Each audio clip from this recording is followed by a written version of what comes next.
I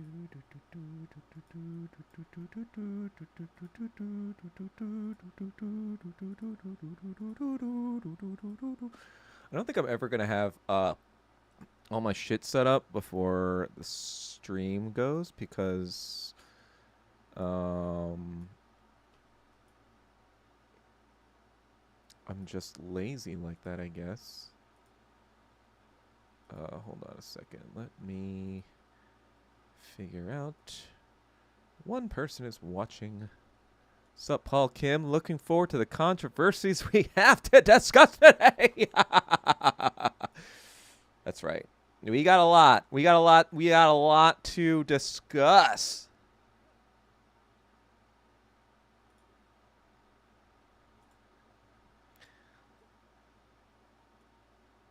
Let's see. How do we fucking... Alright, Wyoni-chan. Alright. I guess I'm on time for once.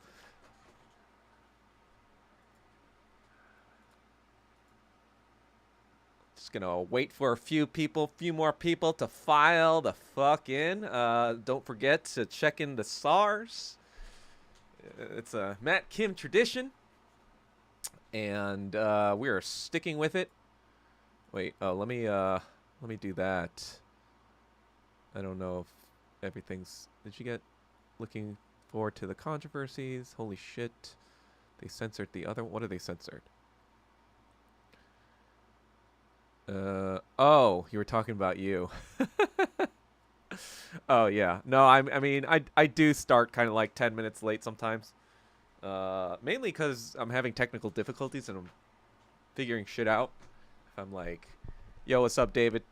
Everyone, don't forget to check in SAR. Sam Altman, murder the Indian guy. Oh, yeah, that definitely happened.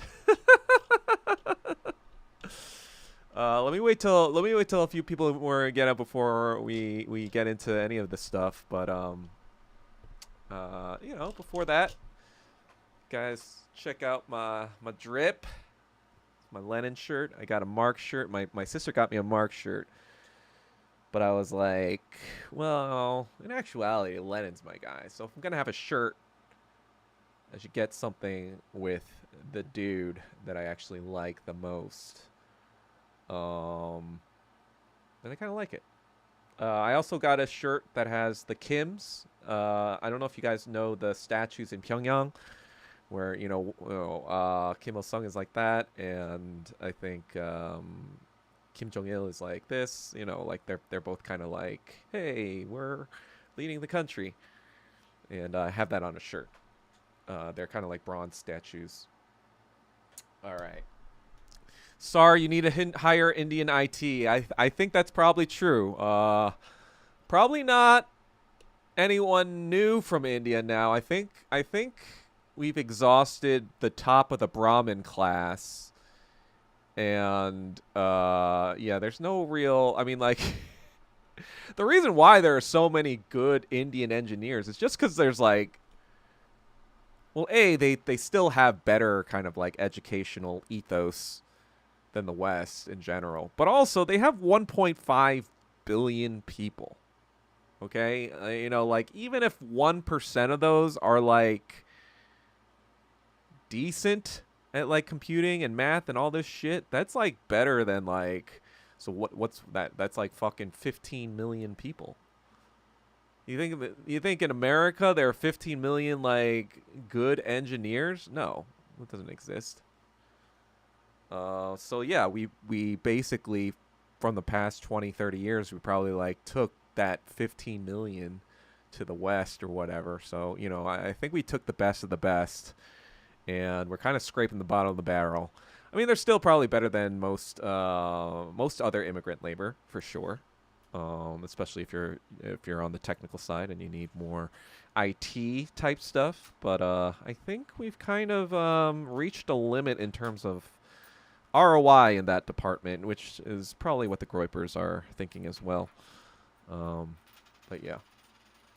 Just switched over Matt Kim. Oh, did Matt Kim just have a live? Is Matt Kim doing lives now, Asian Movement? Tell him, you know what, me and Matt Kim should kind of like coordinate maybe then, or maybe I should self-coordinate rather, and piggyback. Maybe be like, hey, if you want more shit to talk about and you're Asian and you want more Asian shit to talk about, head over to my friend Doug Kim's channel where he's fucking crazy as fuck. Just kidding. He's not going to say that.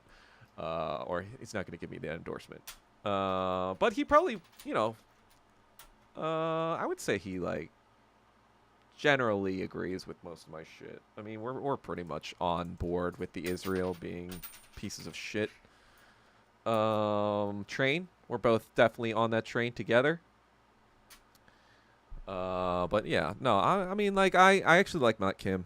I think he's definitely closer to the truth than a lot of people are. And he's pro North Korea, so, can't argue with that. Korean that's pro North Korea is always going to be a brother in arms, so to speak. I think that's like kind of like my line. If you're a pro DPRK as a Korean American, you've probably done a lot of thinking and researching and actually independent thinking, in my opinion. I don't think Matt Kim made a statement. I think his thing is more like, let's not jump to any conclusions, and everyone's jumping to conclusions.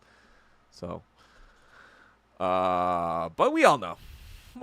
I mean, come on. We all know who did it.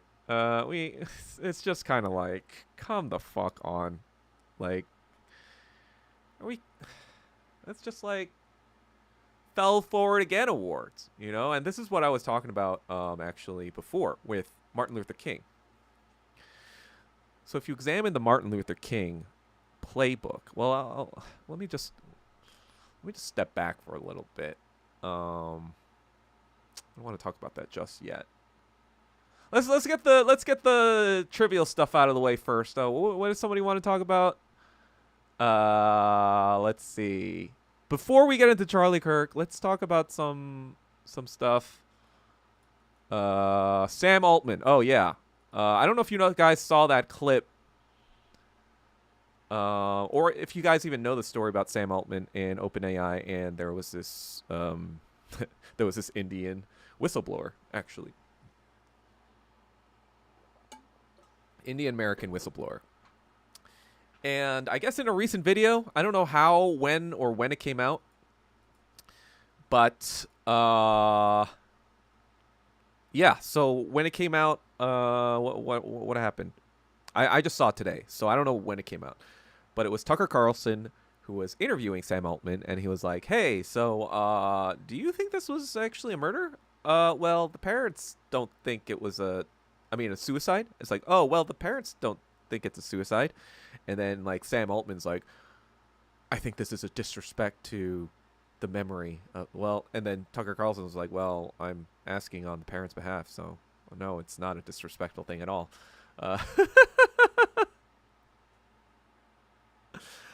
It was just so like, oh my God, this guy is such a psychopath. Like, he has no fucking understanding of theory of mind. And theory of mind, it's actually something where children, when children are developing, they have no theory of mind. And what theory of mind is basically the perception of what another person is thinking.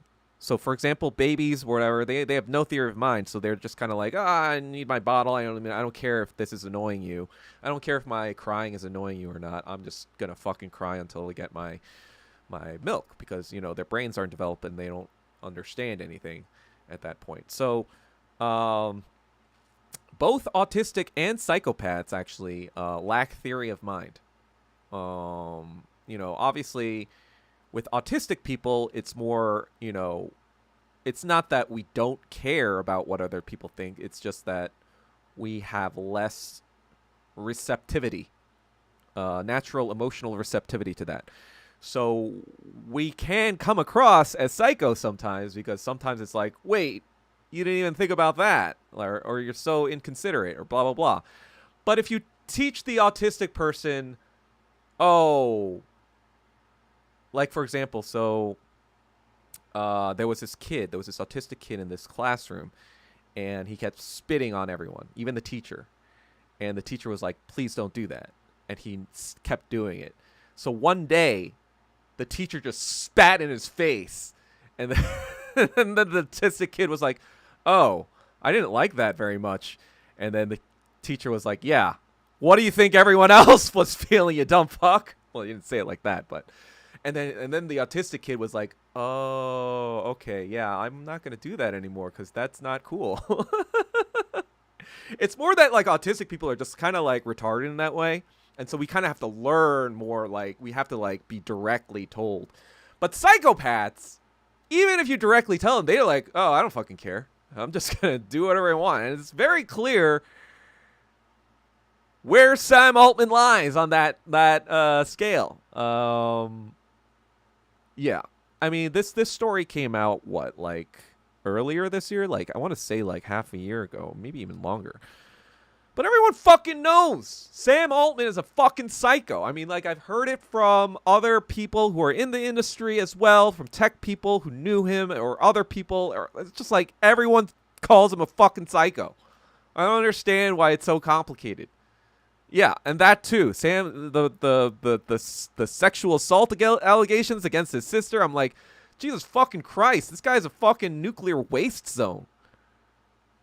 Like, you know, yeah. Well, Tucker to me is kind of like, he's still possibly controlled opposition, so I don't know if I trust anything Tucker says as well. I kind of take what he says and does and whatever with grain of salt. So I'm not like totally fucking, yeah. So I find value in what he says or not, but sometimes he's kind of like, oh, we need to be pro-Russia so we can be more anti-China. You know, he says a lot of that shit. So I'm not really pro fucking Tucker. I mean, it's not just the small hat tribe. That's what I'm going to say. Yes, some of the psychos are small hat tribes, but it's really all the fucking Anglos, you know, that built this up for the past 200, 300 years. You know, the British and the Americans, they were really fucking, like, you know, that's the other thing too, because, like, the reason why I found this out recently, because I'm reading this book about anti-Semitism, or European anti-Semitism, and I'm finding that the places that were most accepting of Jews were the places that already had big finance going, because they weren't seen as that big of a deal, because, you know, they already got their big machines going, their big fucking capitalist machines going. And so even if they, you know, carved out a little bank in for themselves, it wasn't the whole superstructure. So they were fine with Jews as long as they helped them fucking capitalism, you know, more, which is what they did. So I don't see Jews as specifically like, oh, only Jews are bad. No, it's a fucking alliance. It's the fucking 200, 300-year alliance between, you know, fucking Anglos and Jews for 300 years. It's a fucking double shit going on. And Britain knew this. Britain knew that, hey, oh shit, after World War II, you know what happened? Britain was like, oh fuck, we don't have the military capability to hang on to India anymore. Not only that, all over the world, because of the Soviet Union, everyone hates direct imperialism and colonialism now. So you know what? Actually, we're just going to hand this over to the Jews now. It's like the British made it seem like they were doing Israel a favor by giving them Palestine. It was more like, no, we don't even want to hold on to this anymore because we don't want the fucking bad propaganda. You know, we want to seem like we're British and we're, you know, maybe we did some bad stuff in the past, but now we're sophisticated and now we know better. It's really those boorish Americans who are you know, like, that's when you read about, like, the Iraq War and all this fucking shit of American imperialism, you'll notice Britain oftentimes their journalists are fucking on the sidelines cheering on the anti-American sentiment because they know, hey, this is a way to make Britain look good.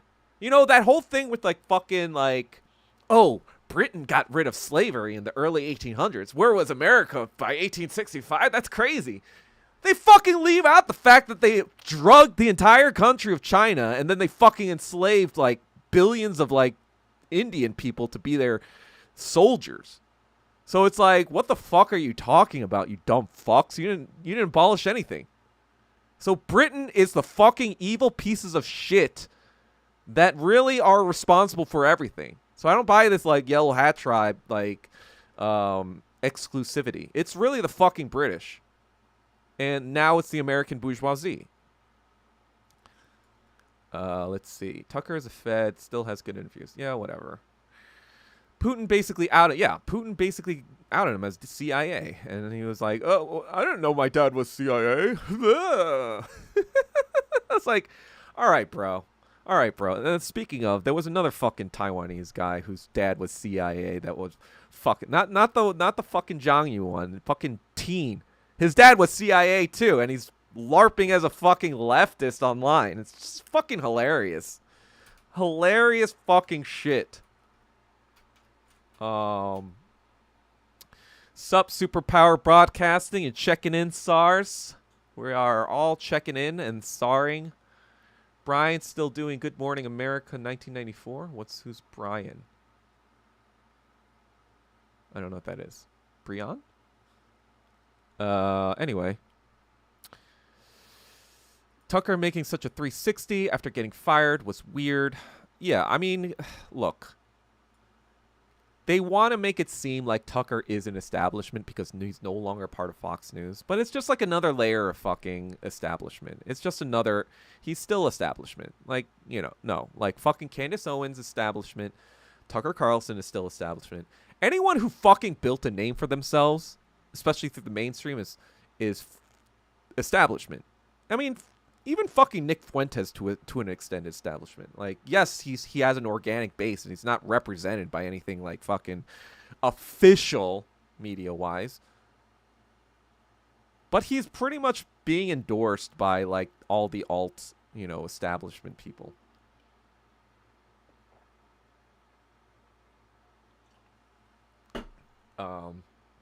Anyway, they're keeping Nick Fuentes in their back pocket for when they need, like, real fucking Nazis, you know, real SA fucking goons. And, yeah. But the Groypers, I mean, this is why it's Weimar.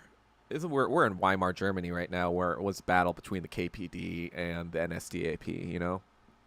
And the Groypers are definitely fucking... Like, the reason the Nazis were winning, you know, not just against the KPD, but against, you know, the SPD, the liberals.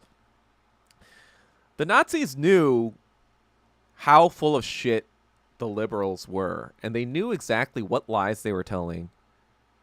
Not that the Nazis didn't lie themselves, but they knew how to point out the hypocrisy of liberals, especially during difficult economic times.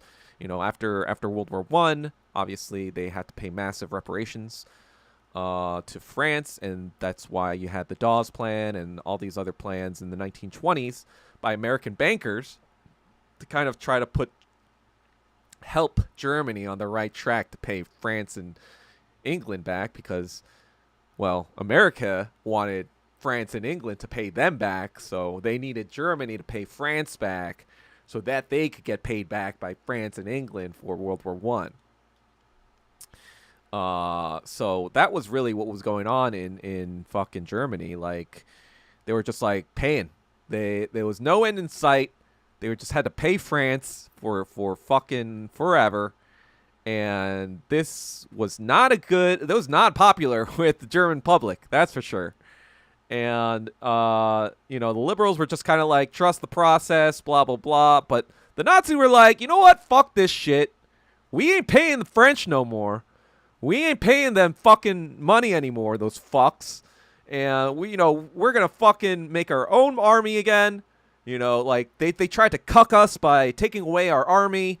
You know, they tried to, you know, do all these things. And so he tapped into this very real, raw anger that the masses had. And the KPD didn't really understand this. They didn't understand the nationalism. They didn't understand the wounded pride of Germans. Because they were kind of like being influenced, I think, a little bit by Trotskyism. By, you know, like saying that it's all internationalism. There should be no borders. There should be no nationalism or whatever. But that was obviously the wrong view, because Stalin was like, no, you need the nationalism to provide the fire for people to fucking be like, I'm proud of my identity. I'm proud of my community. I'm proud of my people. I'm going to want to help my own people. So you actually need that to begin communism in your own fucking country. But the Trotskyites were kind of telling the whole other world, you know, outside of the Soviet Union, no, that's not how you do it. We got a constant revolution, blah, blah, blah. And so the KPD probably fucking bought into that. They didn't know anything, or they didn't deal with any of the fucking national questions. They didn't deal with the anti-Semitism. And that's why they got fucking rolled. And, you know, I think the ACP has better understanding of the nationalism question today than the KPD does. But they don't quite understand anti-Asian Nazism, which is where I'm trying to, you know, push them in that direction to understand it so they can counter it and figure out strategies. But if I'm being totally honest, they don't understand it. They don't understand it, and that's just the God's honest truth.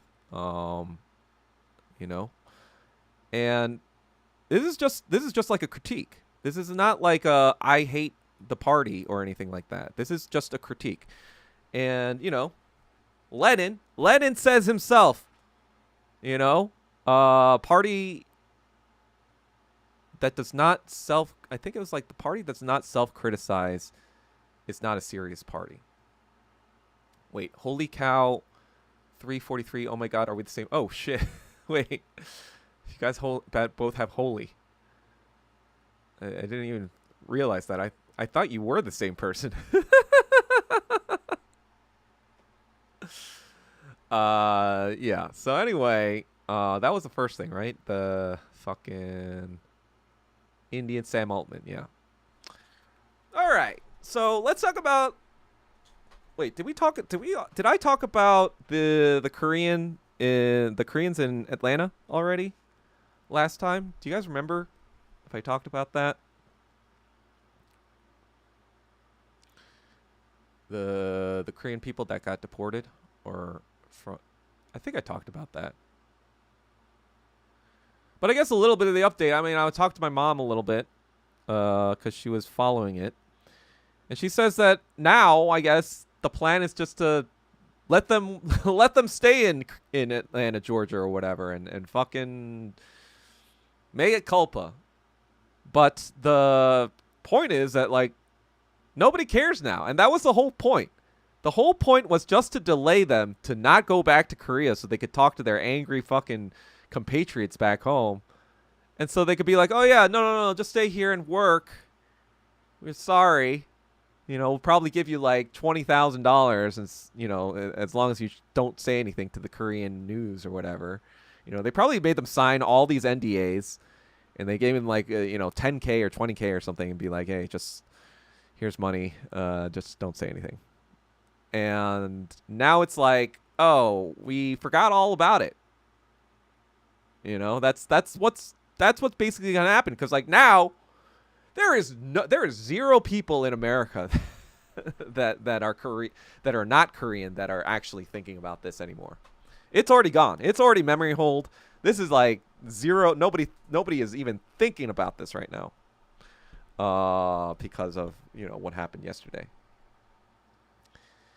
And I want to talk about the title of this, the title of the stream. Merry Satanmas Satanyahu. Key bono indeed. And it was funny because even before the shooting yesterday, I was already planning on calling this like an Israeli holiday. This is like 9/11 is a new Israeli holiday. It's like right up there with Rosh Hashanah or Yom Kippur or, you know, all these other Jewish holidays. Yeah, 9/11 is now one of them. And 10/7 will be another one, I guess. 9/11 to 10/7. Actually, that's their Ramadan. That's their new Ramadan. 9/11 to 10/7. That's their new fucking Ramadan, you know? That's Israeli Ramadan, you know? And I call it Satanmas because it's like Christmas but with Satan. And Satanyahu, that is the founder of this new holiday. So I think it's a pretty apt name for 9/11. We are doing Satan Ramadan. Satan Ramadan, Satanic Ramadan is now from 9/11 to 10/7. That's Satanic Ramadan. But it's just kind of like also like when you analyze 9/11, like who benefited? The Muslims didn't benefit. That's for fucking sure. You know, Osama bin Laden, if his intention was to free Palestine, yeah, you did the exact fucking opposite. So, if we're taking Osama bin Laden at his word, none of his goals were accomplished. Right? Fucking, who benefited? You know, like, that's the other thing, too. 2 years ago, there came out that two of the hijackers were former CIA assets. The fucking Saudi Arabian passports or whatever that were all neatly taken care of, just like those transgender bullets, you know, transgender bullets, just being all transgender, and you know, those, you know, it doesn't matter if you're in 1,000 Kelvin temperatures, you're just gonna, you know, these passports just are indestructible. You know, these bullets, these transgender bullets, they clearly, you know, clearly a transgender terrorist who wanted to make a statement about transgenderism left so much evidence of his like fucking transgender that he was able to also have the skills and the wherewithal to jump down from a fucking 20-foot, like 2-story building, like Spider-Man, and fucking run the fuck away from all the police. And, you know, like typically, if it is like a political thing and it is a transgender thing, they're just kind of like, oh, I'm going to kill that person and kill myself right after. Because that's usually what, you know, stupid fucking mass shooters do. They just want to make a statement of like, oh, I was trans and whatever. I was, you know, hated my entire life, and now I'm going to kill everyone, and then I'm going to kill myself. That's the transgender, I guess, or terrorist MO, or really the incel MO. That's kind of like the transgender and incel MOs are pretty much the fucking same. They're because they mostly come from the same fucking sources to begin with, right?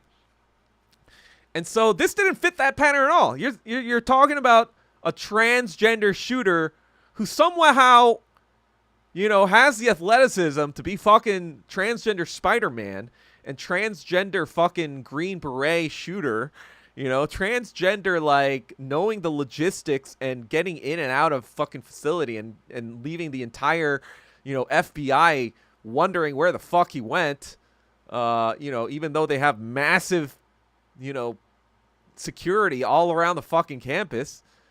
It's like, and when the guy was coming down, I was just like, wait, where was the gun? That's the other thing. They found, you know what they found? Or they found, who knows if these fucking guns are planted evidence or not. That's the other thing too. Why are we fucking taking these law enforcement at their word? Like, did we not understand or see what happened in Dallas, Texas? About the fucking shitty-ass rifle that Lee Harvey Oswald apparently used?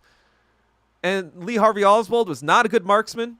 And apparently every fucking sniper in existence was like, yeah, that fucking gun sucks ball, donkey dick. So you needed to be a fucking expert fucking shooter to pull that shot off if you actually shot JFK. And now we're like, wait a second. Oh, yeah, this bolt-action rifle that's fucking, what? Nearly 4 feet long. Like, how the fuck did you get that past campus security? That's what I'm saying. This doesn't make sense. This random fucking transgender shooter that was angry one day and fucking decided, no, this took a lot of planning, preparation, training, whatever. I don't know. Maybe there's a transgender, like fucking, secret ops out there, but I highly fucking doubt it. Let's see some of these comments. Allegedly, Osama's word. And that's the other thing about Osama bin Laden, too. When the fucking attacks first happened, guess what? Al-Qaeda actually denied it. Al-Qaeda denied it for years. And then America goes to war with Iraq. It goes to war with Afghanistan. It goes to war with Iraq in 2003. And in 2004, in October, at the end of October, a week before the fucking 2004 Bush and who the fuck was it? Kerry? Bush-Kerry election? I don't even fucking know who was 2004. That's the fucking... Yeah. And so the Iraq war is going on, and guess who decides to admit a week before the 2004 presidential election that he bombed 9/11 towers?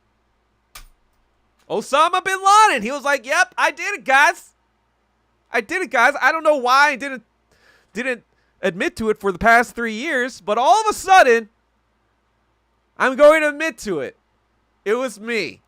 So, you should vote for President George Bush to find me and kill me."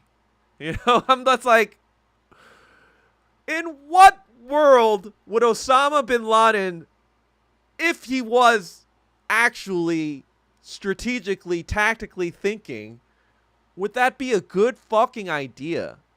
Like, that doesn't fucking make sense at all.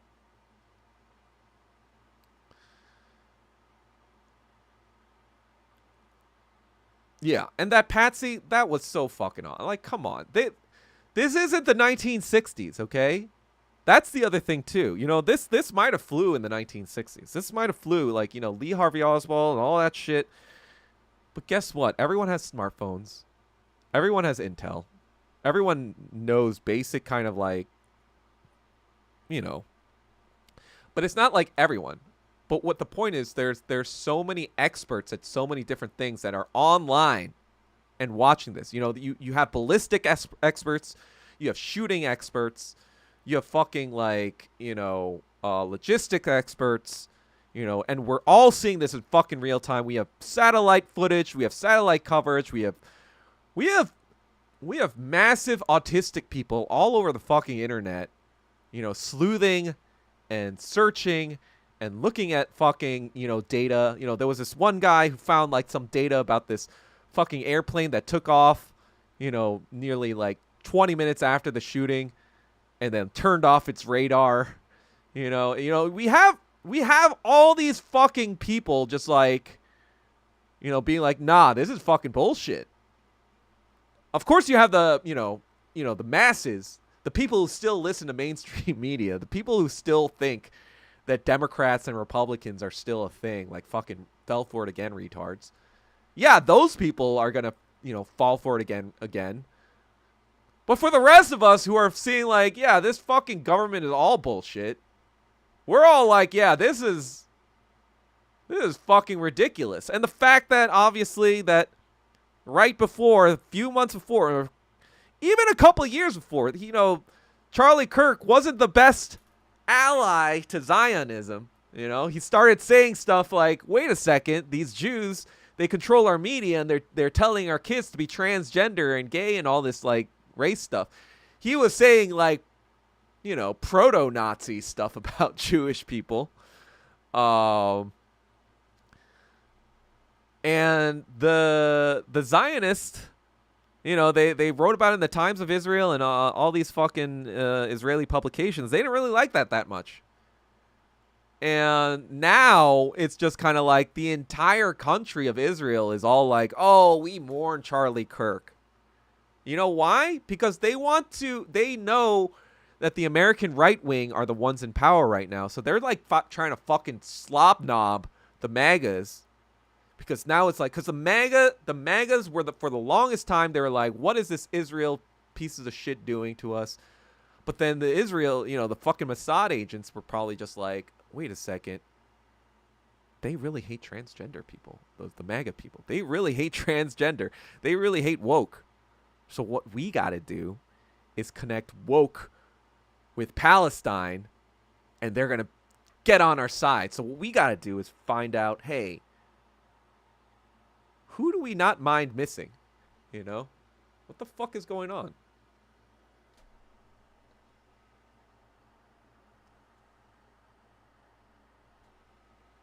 Why is Mossad agent is fucking with my fucking camera right now.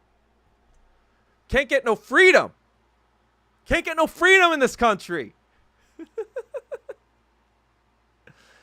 Yeah, so Kirk was definitely in his proto-Groyper phase. The star people. Yeah, exactly. I'm getting Mossaded right now.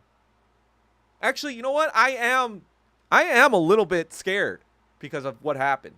I'm not gonna lie. That's the other thing too. Of course, I don't believe in any of the shit Charlie Kirk says. I don't. Like before today, I kind of knew that he was like a right-wing person, but I actually didn't know really. I kind of saw bits and pieces of what he said, and I was like, oh, he's just kind of like a garden variety, like racist conservative. I don't really care. I'm gonna edit that pose and make you the Hitlers. So like, it's kind of like, right, and that is the point too, right? The point isn't just to like kill this conservative people and put like, pit right wingers against left wingers and whatever. The point is to kind of spook anyone who's an independent journalist. Like they've already shown us, oh, we're gonna just kill any journalist in Israel. Oh, now we can just kill any one of you. And guess what? People are so retarded they're gonna fall for it again awards, and they're not even gonna know that it was us. They're gonna make it look like your death was due to some random retard, and you died for nothing. So not only will we martyr you, but we're going to martyr you for something we're going to decide. That's what the message that they're fucking sending to anyone around the fucking world. That's the thing too. And that's why I wrote this tweet. I wrote this tweet basically saying like, if I'm ever found dead with a gunshot wound, it was fucking the CIA or Mossad. Like, that is 100%. If I'm found dead, that was political. I don't care who fired the trigger. I don't care if it was another Asian person, another black person, another white person, whatever. It was fucking CIA. All right. If I'm ever found dead, it was in a suicide. Okay. It was not a suicide. I would have to have notarized a suicide note that was also recorded of me signing said suicide note by witnesses who would also have to sign notarized witness forms that they saw me signing a suicide note. And this video would also have to include me shooting myself for it to be, and it had to have all these anti-AI markers to show that it's not AI or modified in any way. You'd have to have the metadata to show that it was recorded with an actual. You know what? Actually, it has to be on fucking film. It can't be on digital. It has to be on fucking film. Okay? And that is the only way a suicide will ever be exactly. It needs to be a notarized suicide note 3 witnesses to notarize that they witnessed me signing this notarized a video, and a video of me actually shooting myself for it to be for it to be official, okay? That is the only way you will ever find me, cuz like, you know what?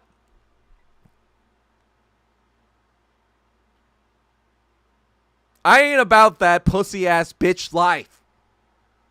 They're going to have to It's like the Wolf of Wall Street. They're going to have to bring a fucking wrecking ball. Exactly. D. Wallace. We need a this all needs to be captured on film. 35 millimeter unadulterated film video evidence of me signing this shit. Who is Gumper 2005? You are going to be deleted.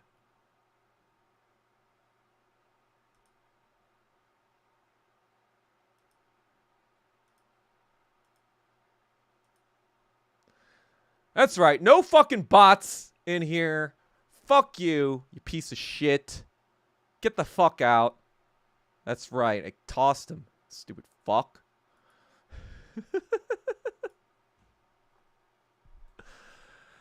This is not a democracy. This is a dictatorship of Doug Kim right now. This is fucking dictatorship of Doug fucking Kim. We are talking only about Doug Kim interested topics right now, and no Doug Kim approved bots are allowed, or non-Doug Kim approved bots are allowed. Fuck that guy. Doug, did you see the Harrison? Yeah, I saw Harrison Smith, of course. He's the InfoWars guy, right? Or something like that. God, what the fuck is happening with my camera?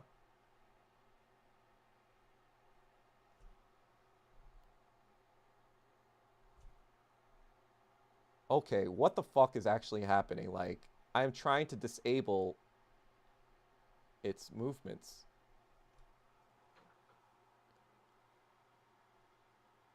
Actually, yo, this is fucking spooky, yo. This is like, bro, this is fucking, what the fuck is going on? That's what I'm saying, David Tay. We need to get the fuck out of America. I told you. Didn't I tell you? We need to get the fuck out of this Nazi land. We need to go back to Asia. Go back to Asia. Actually, go back to Asia might be the best advice any racist has given me in my entire life. You know what? I will go back to Asia, actually. You know, it's like, what the fuck am I doing here? What the fuck am I doing in Nazi land? Seriously. Seriously, what the fuck am I doing here?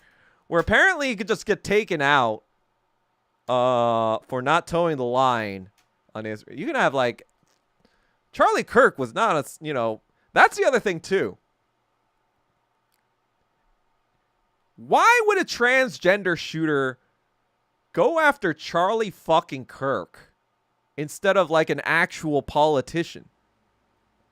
If you're going to give up your life for something that, you know, extreme, why not go for someone who's actually like doing something or has control?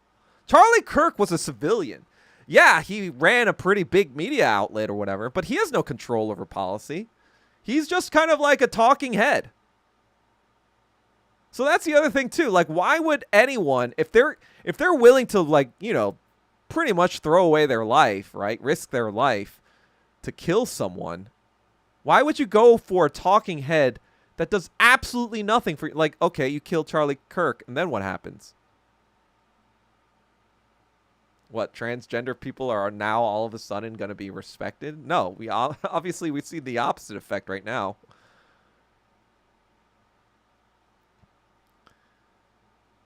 Yeah, especially if you're the most elite. If you're Spider-Man transgender, if you're transgender Spider-Man with like Green Beret skills, like what, your mission, should you decide to accept it, is killing Charlie Kirk? That makes no fucking sense at all. Wait, what was the Epstein? Oh, was that the one where Epstein kind of like gave it was like a birthday card or something to Epstein, right? Like,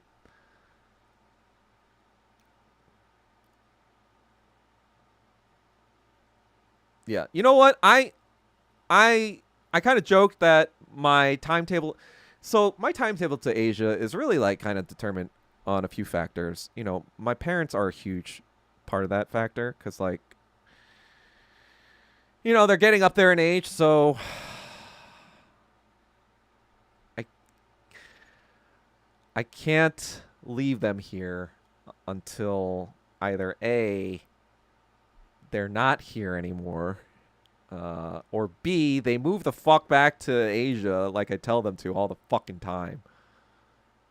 And, you know, because in that case, I would be able to visit them or whatever, or a lot more easier and, you know, kind of whatever. But the way things are right now, like, I gotta stick around to make sure they don't get fucking.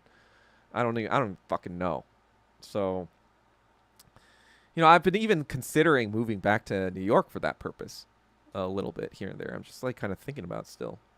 Um, so that's the biggest thing. If they were, if they were in Korea already, I feel like I would move in like a year, or at least start preparations. I would do scouting, right? I would go to Shenzhen because that's the place in China that I would be most interested in moving to. Secondary would be Shanghai, but I feel like that's a little too lib and a little too whatever. And I do kind of want to actually challenge myself because I feel like if I'm in Shenzhen, I'm going to be forced to learn the language. And Shenzhen is kind of close to Hong Kong, so you know that there's also that. Um, it's also close to Macau, so you know if I ever needed to make money, I can kind of do that. So that was why I was thinking about Shenzhen. I was also thinking about Shanghai. But I do want to just travel all over China just to see the different cities, see the different fucking places, potential places to move to. The other place I was considering is Singapore, but I feel like they might be a little bit too restrictive in some regards.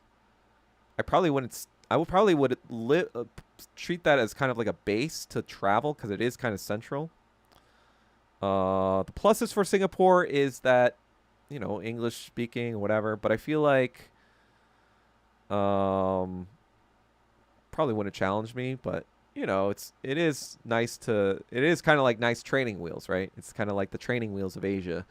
You know, you can kind of live there. Yeah, that's what I heard too, holy moly. Be your version of the famous German painter that took over. Well, that are you talking about Hitler? Because he was actually Austrian painter. He was not German actually. Though, don't tell him that.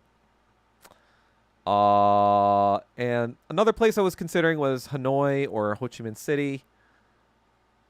Just because I think it is kind of lively. It's developing. It's kind of got like a vibrant youth culture, and so, you know, Shanghai, while it is developed and nice and whatever, it's kind of like bougie and like kind of like a little liberal because of that.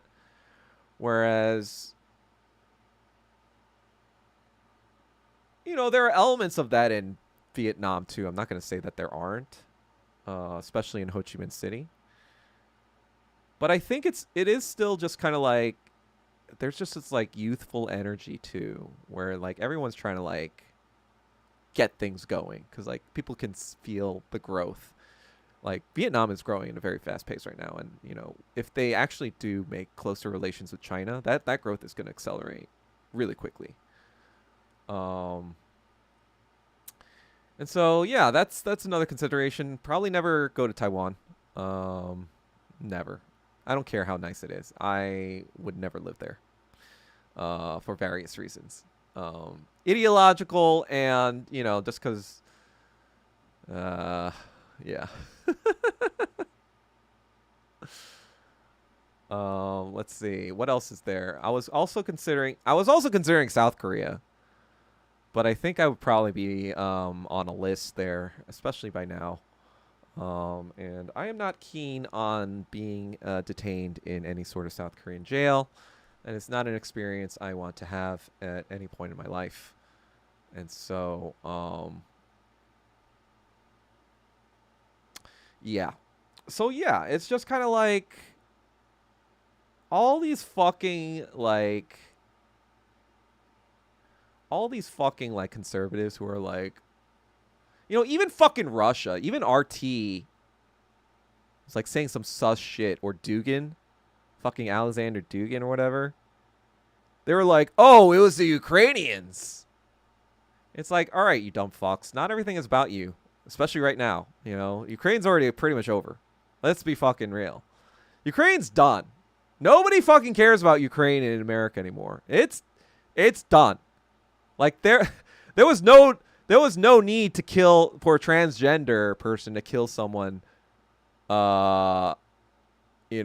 conservative, for people to hate on Ukraine from the MAGA side. Everyone from MAGA already hated Ukraine. So that fucking shit is retarded. And you guys, the Russians who are trying to push this, oh, it was Ukraine shit, you guys are fucking retarded and self-serving retards. I unfollowed Dugin because like that. I was just like, this is fucking slop. This is just fucking self-serving slop right now.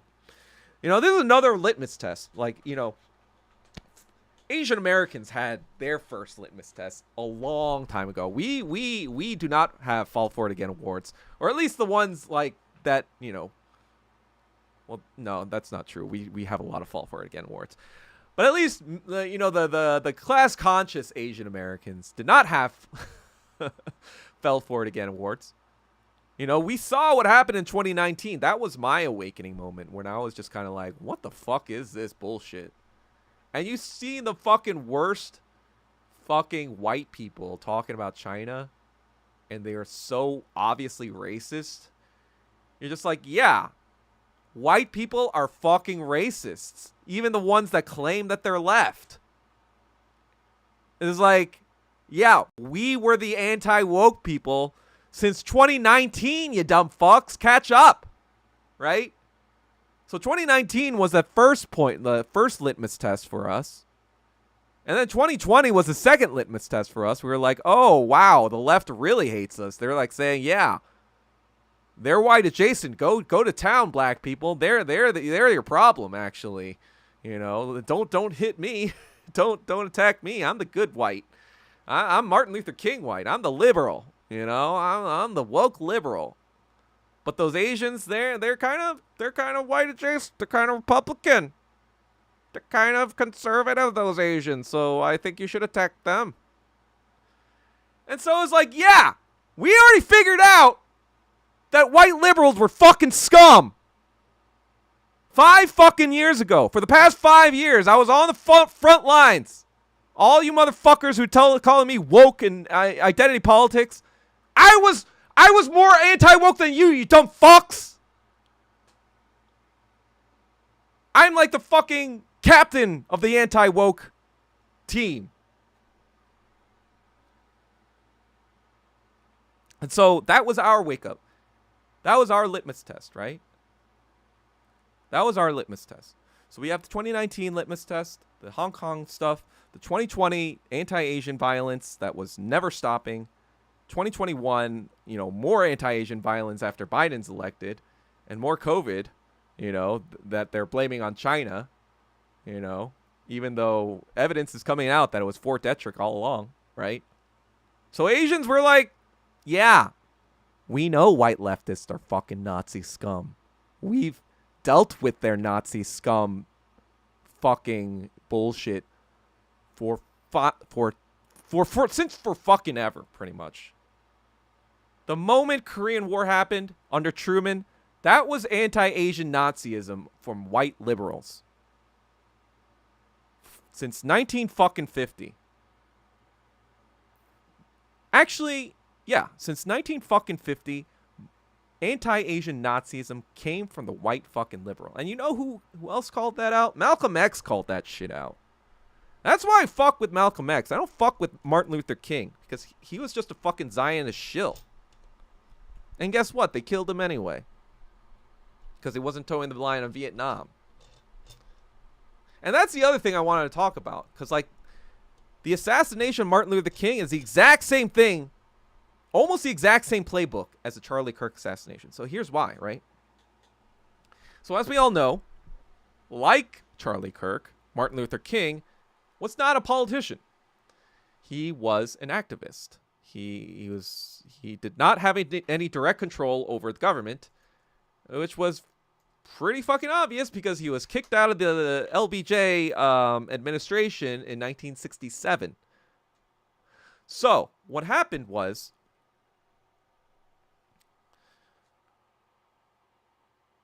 Israel was planning the 6-Day War. So the 1967 Six-Day War, where they preemptively struck the Arab nations that were encroaching on their territory, that was actually a planned operation for 10 years, right? So if you think about the timeline, so 1957 is probably around the time when they first started to so what happened was in 1956, you had the Suez Crisis, right? You had the Suez Crisis where England, France, and Israel were attacking Egypt for control of the Suez Crisis. And during that time, America was actually against that action because in 1956, what also was happening was that the Hungarian Revolution was happening. That was where the tankies shit comes from, because the Soviets rolled in tanks to stop the Hungarian Revolution because they were like, hey, you need to stop, this is a security risk. The fucking West, the fucking NATO, we can't have any, cracks in our fucking armor right now because they're going to fucking attack us, if whatever. So they were getting out of line. So, they rolled in tanks to stop them from, like, I guess, doing some shit outside of, like, the whatever. And so Eisenhower was like, you dumb fuck, England, France. This is not the priority right now. Suez Canal is not the fucking priority, you dumb fucks. We need to attack the Soviets on this. We need to fucking amplify this. But you going after fucking the Egyptians right now, you are making us fucking look bad. So it was actually Eisenhower who was like, fuck you, you dumb fucking Israelites. But guess what happened? During the Civil Rights Movement, guess who was helping the black liberals? Guess who was helping? Who was on the side of the NAACP? It was all these Jewish liberal Zionists, right? All these Jewish liberal Zionists were like, hey, wait a second. Why don't we use this massive grassroots movement and serve it to our interests? As long as we back Martin Luther King and he's saying all the shit that we want him to say, we will back him on the things that he wants, right? So what does Martin Luther King say? He says that Israel has a right to exist. He says that communism is not compatible with Christianity. What else does he say? Throughout Vietnam, he doesn't say anything. People are getting fucking bombed left and right. Like, you think Gaza is bad? It was like 100 times worse in Vietnam, actually, for years. Like, starting in 64, it was fucking horrific. So it took him 3 years of seeing the fucking most disgusting shit to be like, you know what? Yeah, I can't endorse this. But even that was like him turning against the tribe, so to speak, right? Because the whole thing, what also happened in 1967, as we all know, was the 6-Day War. And you know why they probably chose that time? Because everyone and their mother were being distracted by what was going on in Vietnam. Right?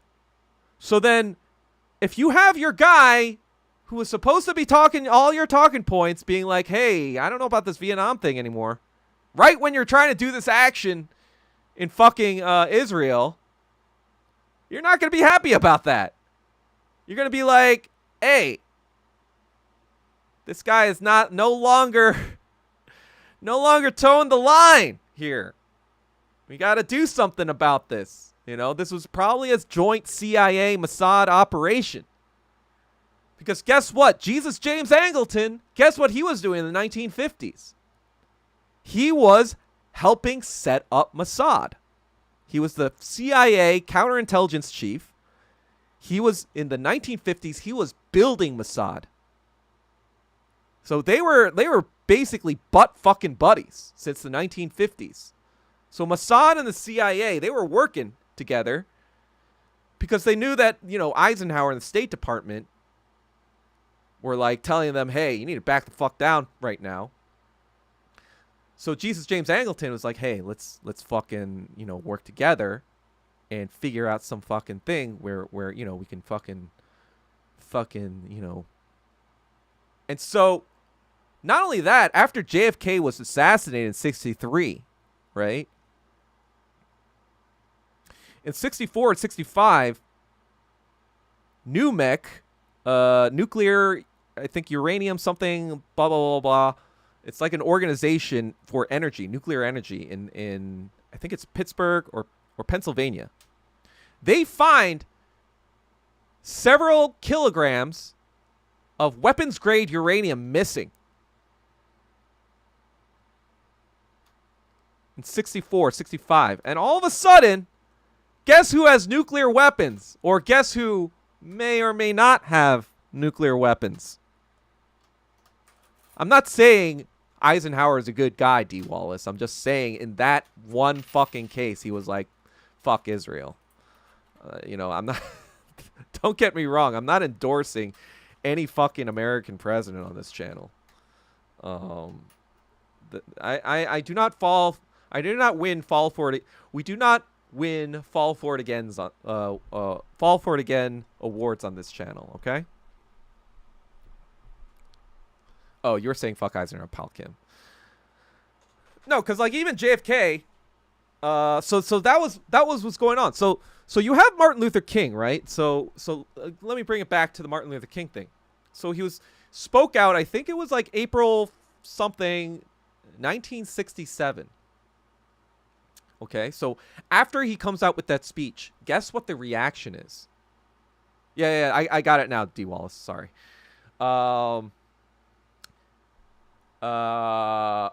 Guess what was I? What did I fucking say? Wait, I'm reading some of these comments first. You get to hang out with Zhang Yu in Taiwan. Oh yeah, great. Do you mean Roy Chung? Little fucking bitch. Yeah, I'm gonna say your fucking name out loud. Gonna cry about it, you dumb fuck. Yeah, Russia is kind of cold as fuck, Andrew. I agree. I'm pretty sure. I mean, everyone's on a list on by now.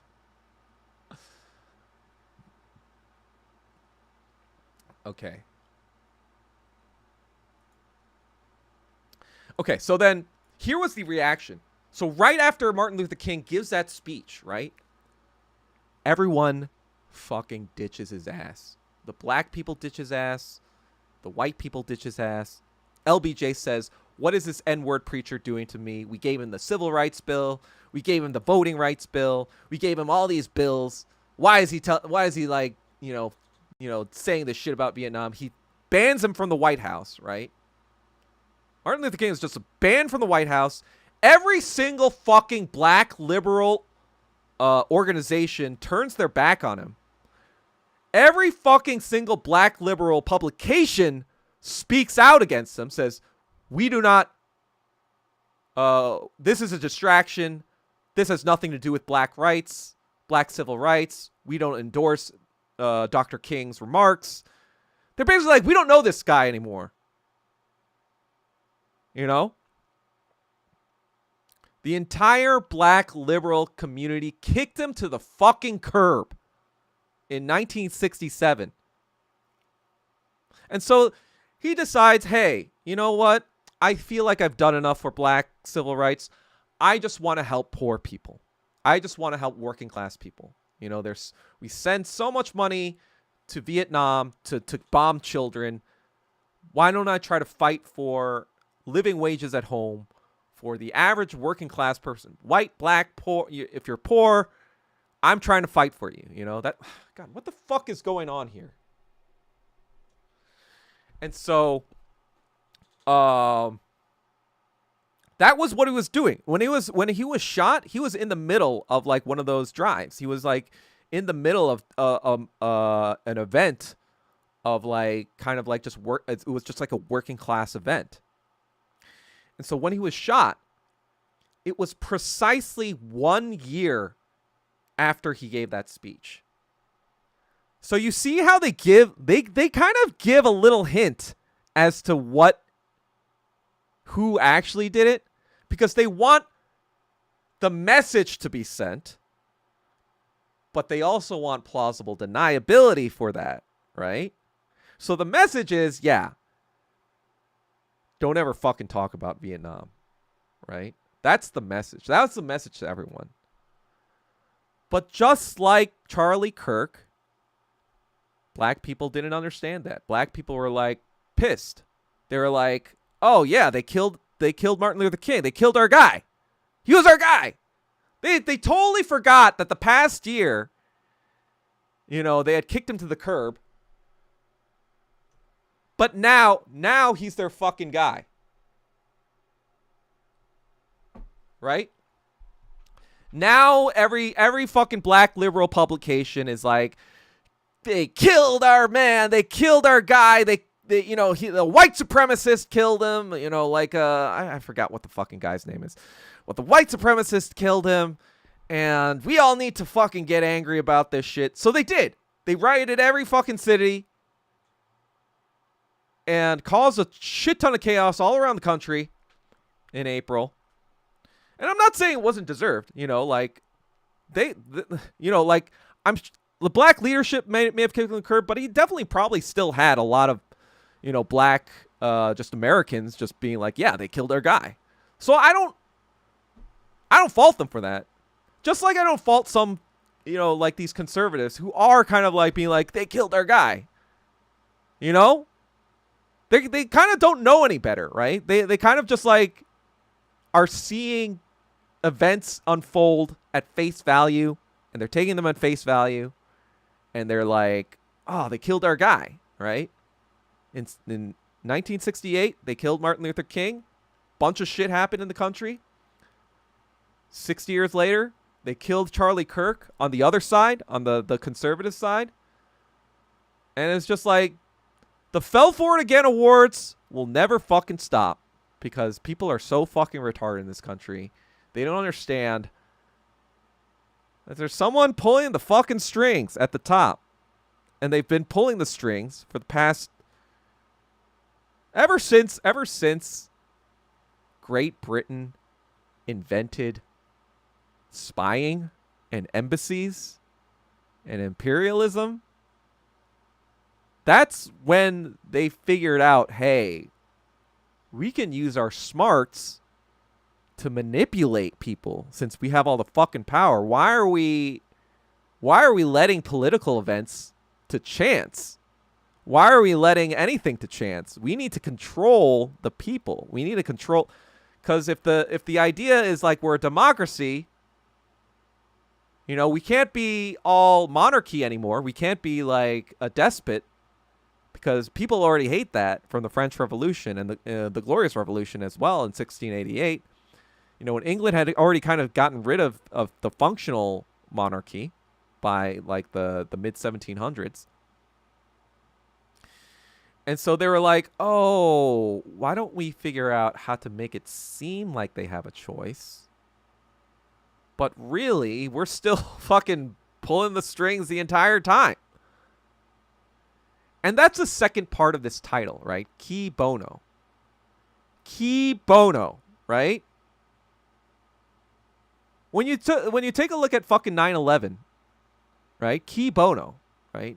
Like I said before, it wasn't the Muslims who benefited. You know, 500,000 Iraqis are dead now. Millions more probably dead from displacement.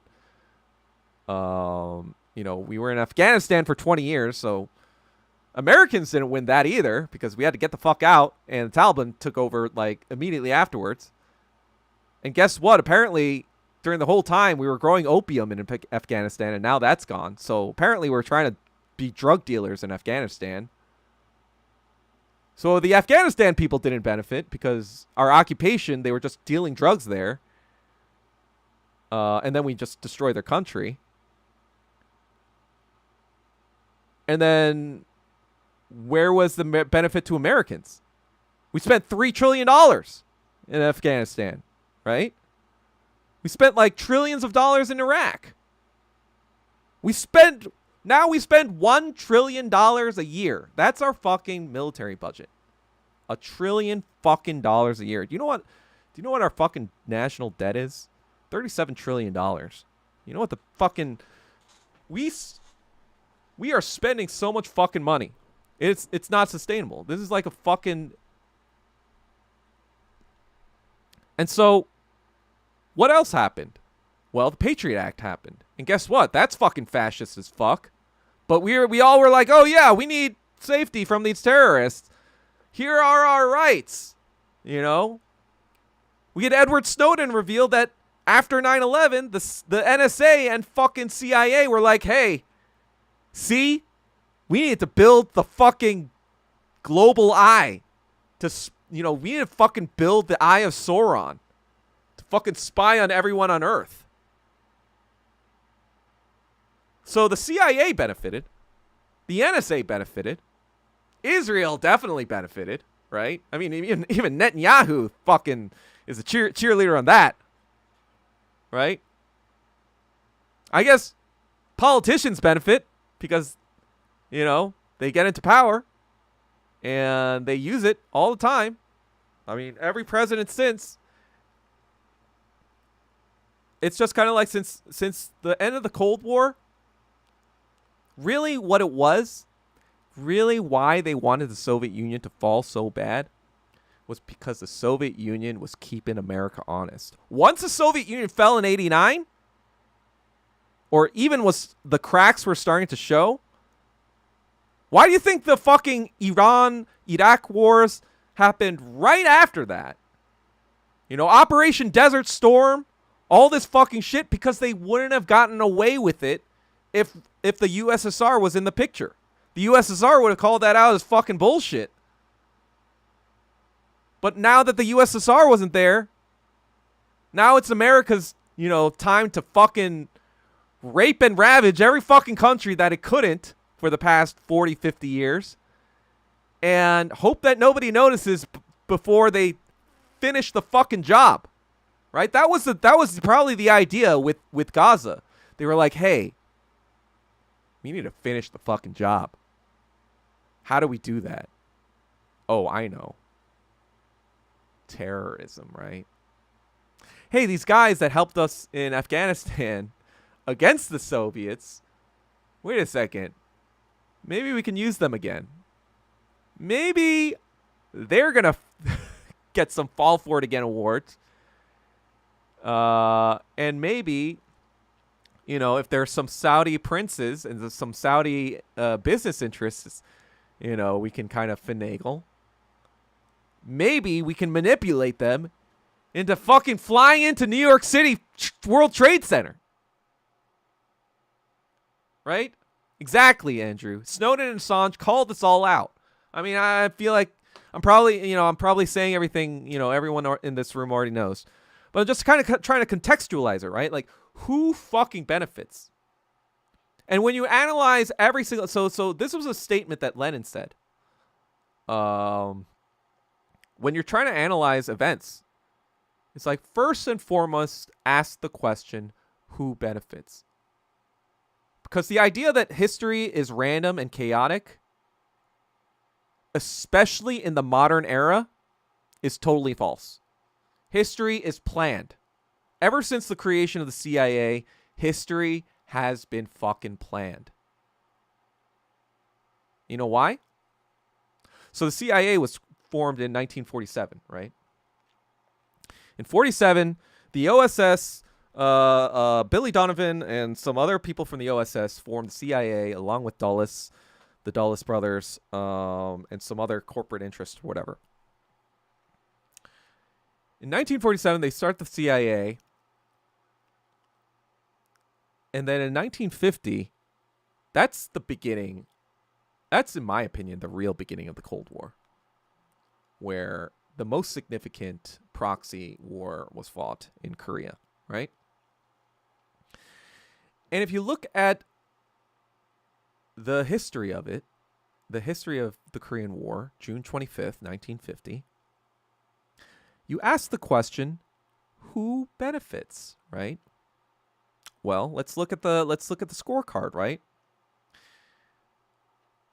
In 1949, Mao Zedong is finishing off the nationalists, the KMT, and they've ran off to Taiwan, and they're all fucking there. And Chiang Kai-shek is like licking his wounds, and Mao can smell blood. Mao's like, we got them on the fucking ropes. They're on this fucking tiny island. We can wipe them the fuck out. Now we need to go in for the kill. Who benefits, right? Once June 25th happens, what happens? The U.S. Navy has all the pretext to go into that fucking sea and be like, nah, we need to be here for security reasons now. We need to be here because the Korean War is happening now. And now we need to make our Incheon landing. And that requires us to have dominance over the seas right now. And that gives us pretext to be right in between the fucking strait. Right? So Chiang Kai-shek clearly benefited from June 25th. Who also benefited? Seugmin Rhee. Let's look at him. A month before the elections, or the month before June 25th, or 2 months before, there were elections in South Korea. And Seugmin Rhee's party was not popular. They were on their way to be voted out of the parliament. And Seugmin Rhee was getting more and more unpopular by the day. For example, Seugmin Rhee was chased the fuck out in 1960. He had to be rescued by the CIA. He was fucking running out the roof of the Blue House and being escorted by a fucking CIA helicopter, I think, and then lived the rest of his life in Hawaii. That's how unpopular Seugmin Rhee actually fucking was. And this was, this was even during fascist times where they were like, you know what? Get the fuck out, you piece of shit. This was after the Korean War ends in 1953. 7 years later, they're already fucking like, get the fuck out.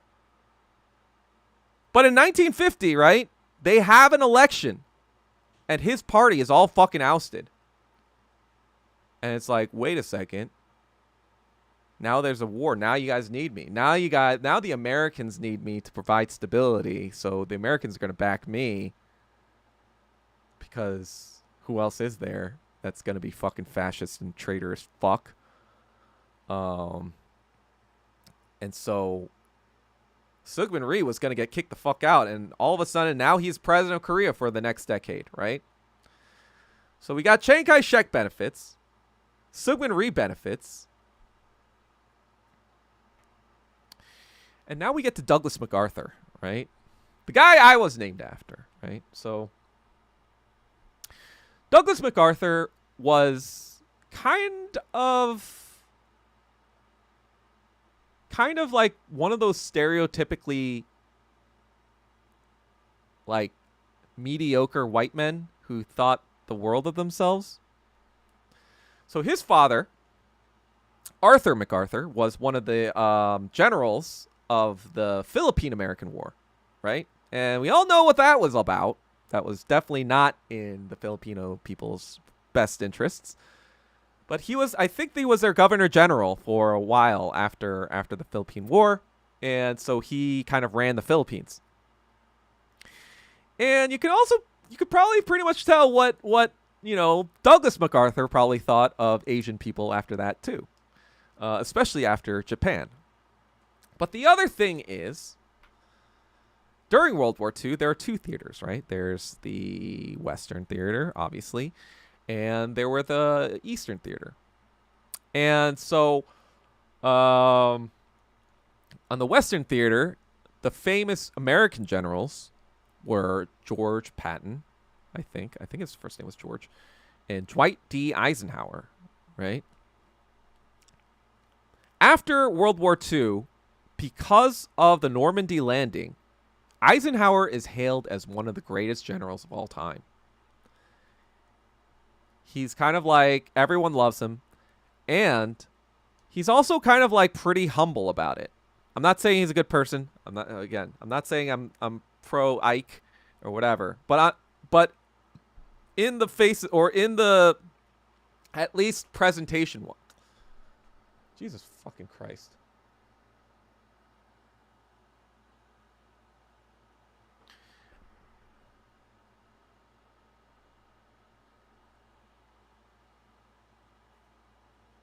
At least presentation wise,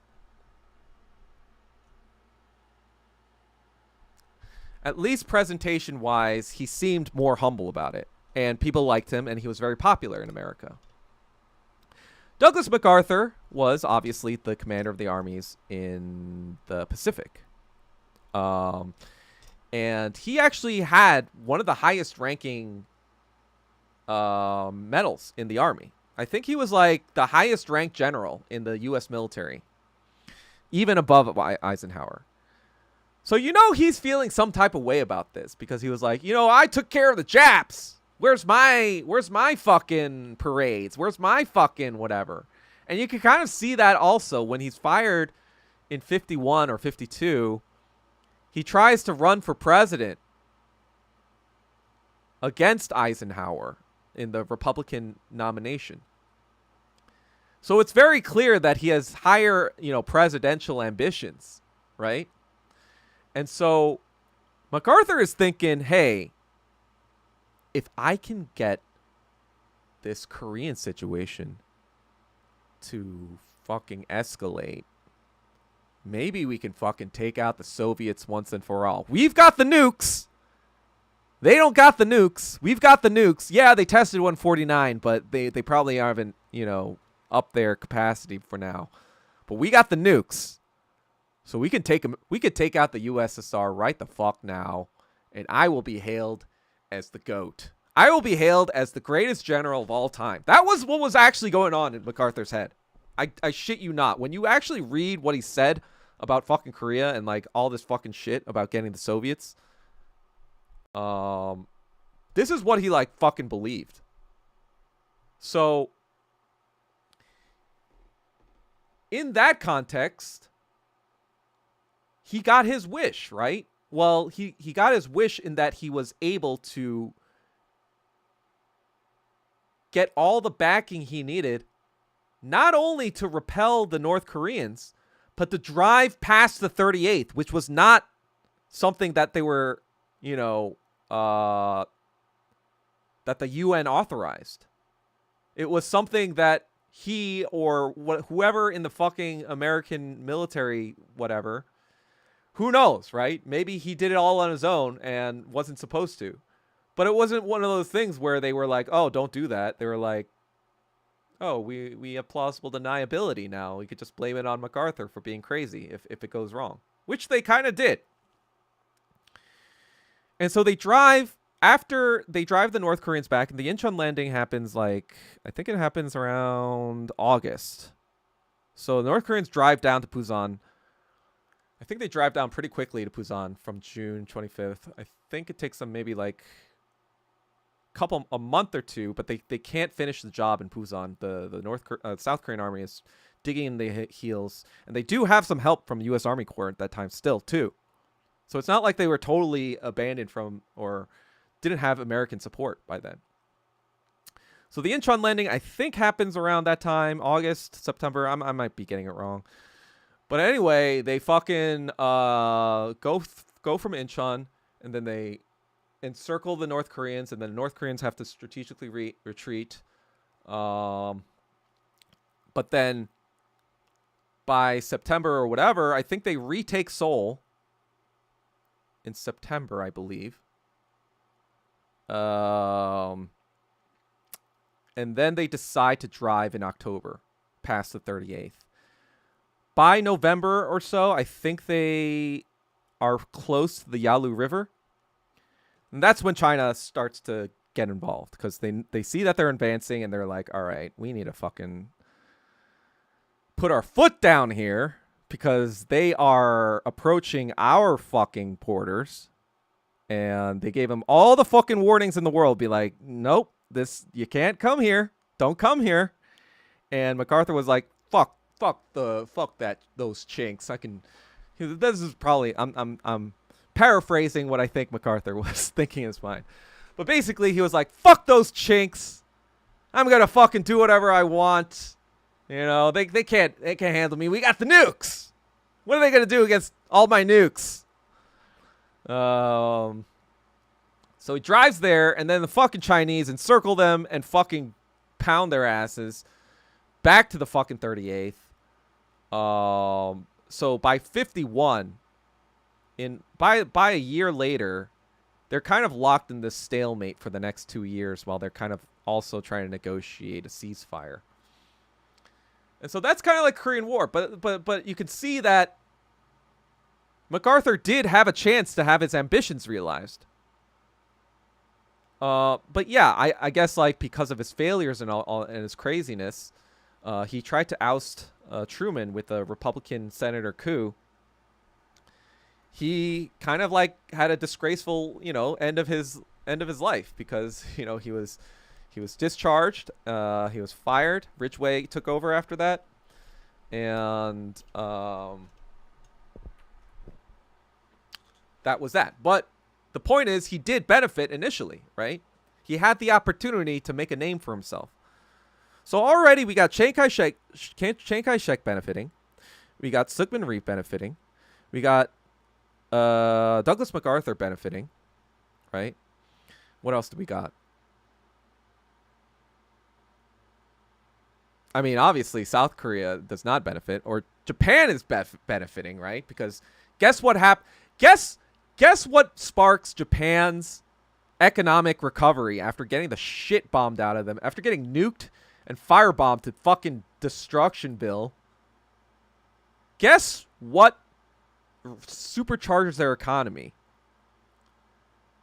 Rebuilding South Korea. Do you know why our fucking residential buildings almost look exactly the same? Guess who fucking built them? Do you ever wonder why South Korean architecture and Japanese architecture looks exactly the fucking same? It's all fucking because the Japs made their money back by building. And so during the 1940s, before the Korean War, they were actually like pro MacArthur. They were like, yeah, like, let's go, war, Korea war, That's what they were fucking doing in Japan.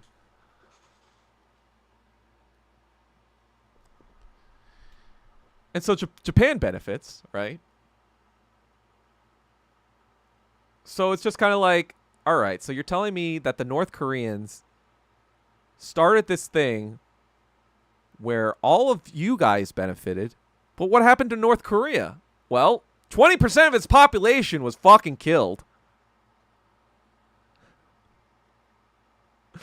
Right? They bombed an irrigation dam that was represented 75% of their agriculture at the time, right before the war ended, just as a last second fuck you, because they were, it was a coping.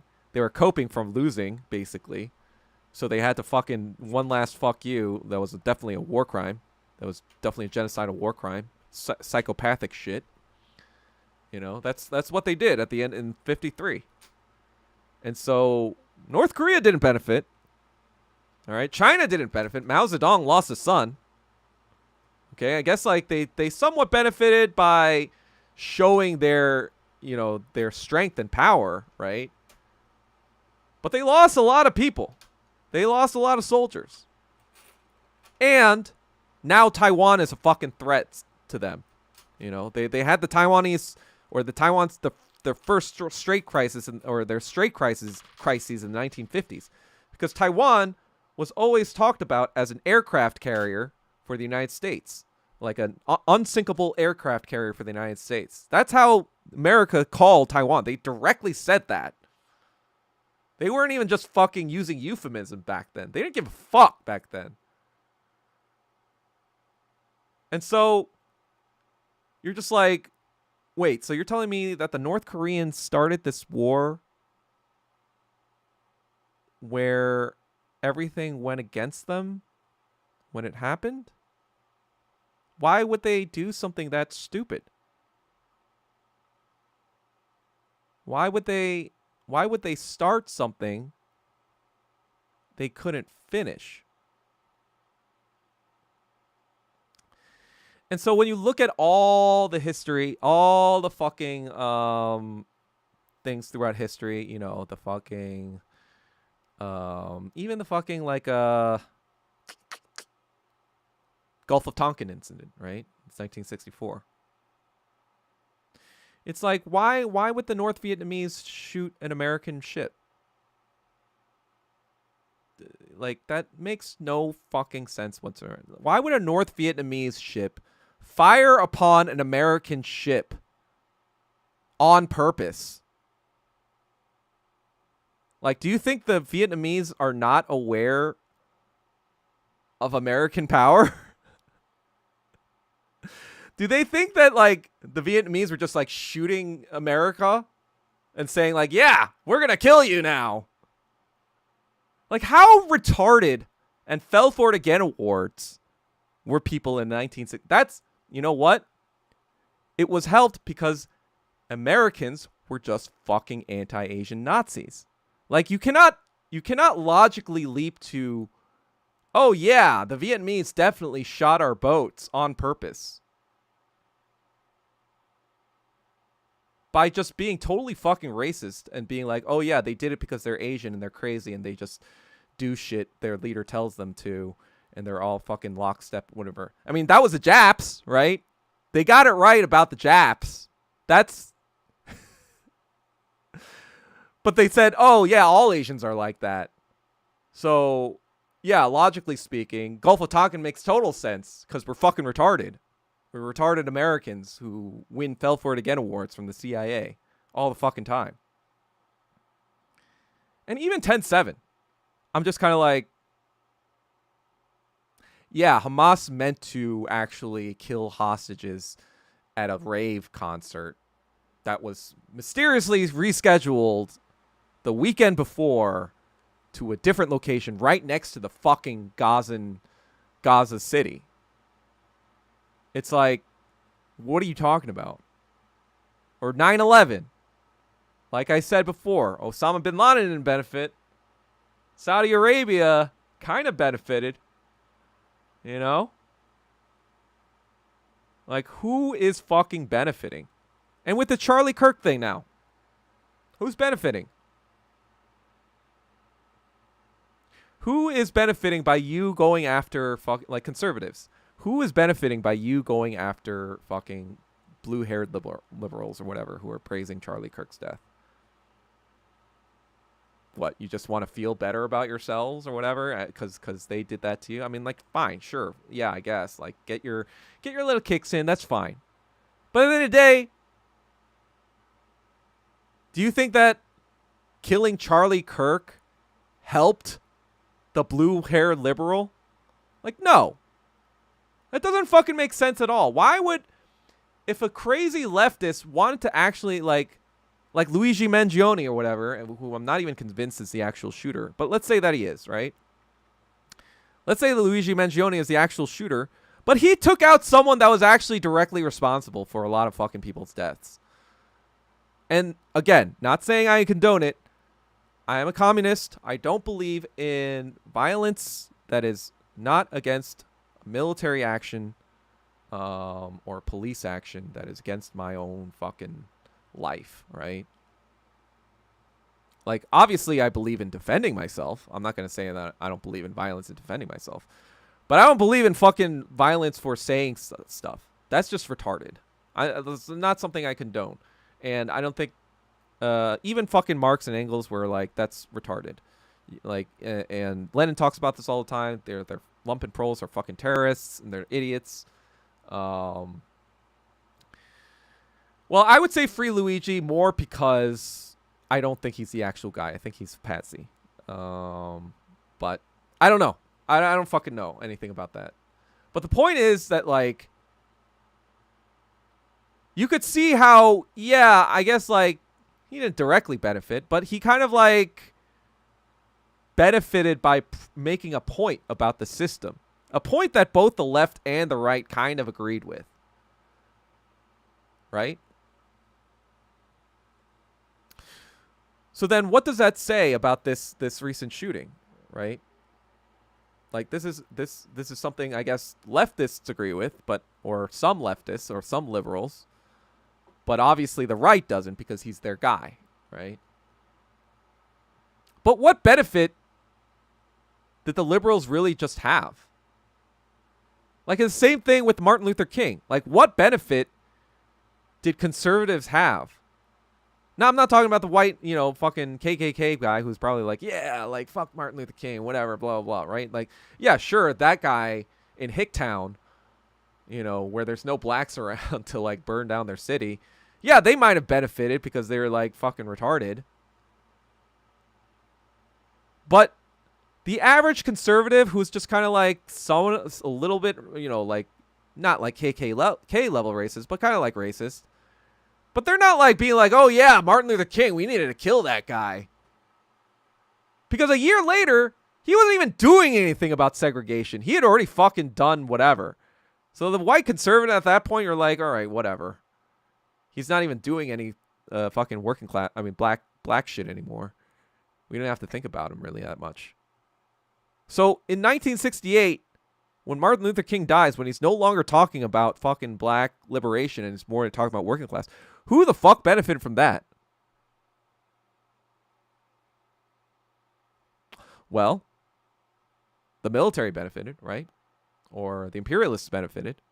People who wanted that to fucking, Vietnam to go on benefited. I'm sure people who were interested in keeping Israel's clandestine or not so clandestine activities under the cover of the Vietnam War probably benefited, right? I've seen, yeah, and that's the thing too. Like, what this is just MAGA wokeism. It's like, wait, are you saying that now you want gun control? That's like, wait, so, oh, I see. You're only concerned about gun control when it affects you.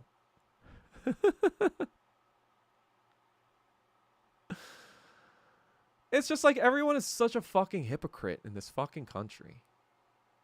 And everyone, it's because, yeah, that's how politics are in America. It's like politics in America is never doing self-crit.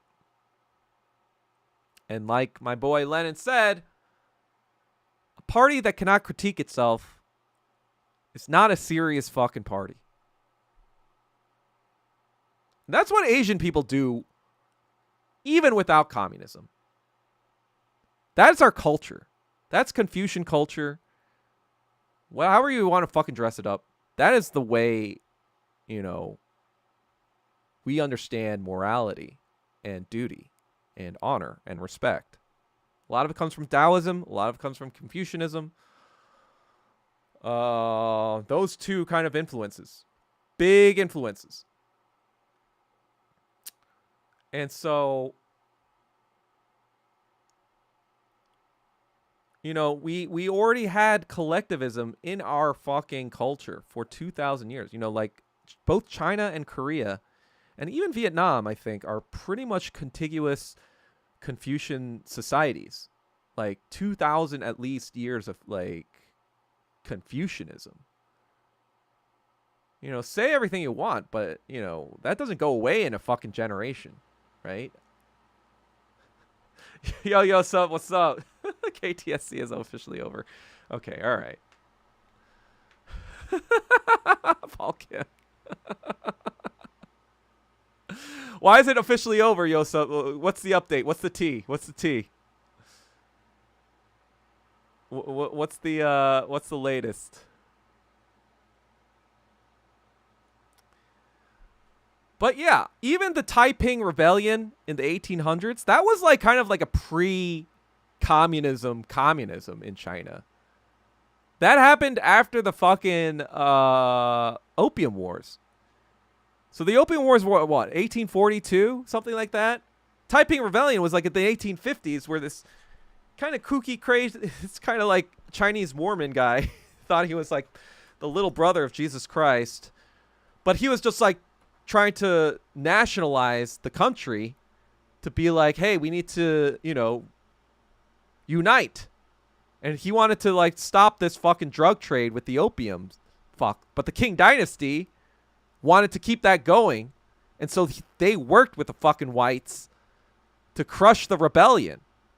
And this was a huge fucking war that no one fucking talks about. Like, people talk about, oh, the Civil War. Oh man, that was the worst war in American history where 600,000 people died. Do you know how many people died in the fucking Taiping Rebellion Civil War? It was like 20 to 30 million people. People were fucking like, yeah, this fucking drug dealing shit is fucking bullshit. This fucking like, kowtowing to the British, that's fucking bullshit. So that's in our fucking blood, of like that shit, and that's why like Asians were just kind of like, oh my god. Like, I hate to say, I'm not even like I'm trying to be like this Asian supremacist who are like, all you fucking people are all stupid, whatever. I mean, you kind of are, but the point I'm trying to make is like, who do you think has been trying to tell you to stop falling for it again awards all this fucking time? Like, it was the DPRK. The DPRK was like, hey, America's not a good place. For 77 fucking years, for 75 fucking years, the DPRK has been consistent about American imperialism. Never made a fucking misjudgment about American imperialism. If you look at Kim Il-sung's writings, if you look at Kim Jong-il's writings, they're always correct. They're always correct about every single thing America was doing all around the fucking planet. In Israel, in South America. They were fucking watching all that shit. And they're pointing out, oh, they're doing that. Oh, they're doing this. Oh, they're doing that. They did not win a Fall For It Again award in their entire fucking history. Okay? And then you think just because what? My parents are from the South, and that because they came to America and I'm born in America, that all just fucking not falling for it again award, like instinct just fucking leaves? No, because culturally, we kind of understood why Confucian laws and rules needed to be put in place, because we already fucking fought each other for thousands of years before that, before Confucius was like, all right, you fucking retards. Maybe stop fighting each other and maybe figure out how to live with each other harmoniously. There was a long period of Chinese fucking wars against each other. We didn't come out. That's what I'm saying too. I'm not saying it's a genetic thing. I didn't say we were coming out of the womb, good and honorable. No, we fucking dialectically, historically materialized that ideology over witnessing what happens when you don't follow that ideology for fucking thousands of years. We are the masters of the not falling for it again award winning. Like, even the Japanese, right? It's like, oh, the fucking Americans come in 1859. They're like, oh shit, we saw what they did to China. We can't obviously we gotta back the fuck down right now, but let's think about how they did that shit. Let's go to fucking all over, the West. Let's figure out, the fucking... Yeah, but Japan also had its warlord era, but they didn't really learn from their warlord era. They just kind of fucking kept warlording and samuraiing like fucking psychopaths. because they were not very Confucian in their organization. They didn't really believe in that shit. They believed in fucking might is right psychopathy for the longest fucking time. And I'm not saying that because of Confucianism now Chinese people and Korean people were, already like morally perfect or anything, but I'm just saying as a society, they were much more peaceful and harmonious than Japan was for the longest fucking time. I mean, the Tokugawa shogunate, they see it in 59, and then they get ousted right after that by the Meiji Restoration. But guess what? The Meiji people, they said that, oh, the Tokugawans, they're trying to fucking modernize. We don't want to modernize, so we got to attack them. That's how they rallied the entire country to nationalize against the fucking Tokugawa. And then right after they gained power, they were like, you know what? We need to modernize, actually. So even from the very fucking start, they were all perfidious to themselves. And, maybe because of their perfidy and their fucking sneaking around and shit, maybe that's why they knew how to deal with the Americans in the West. And they were like, oh, this is what they're planning. Because they do all that psycho shit all the time. They were like, they recognize the psycho shit that the West was trying to do. And we're like, oh, I see. We got to out-psycho the psychos to not get, fucking colonized. That was the Japanese thing.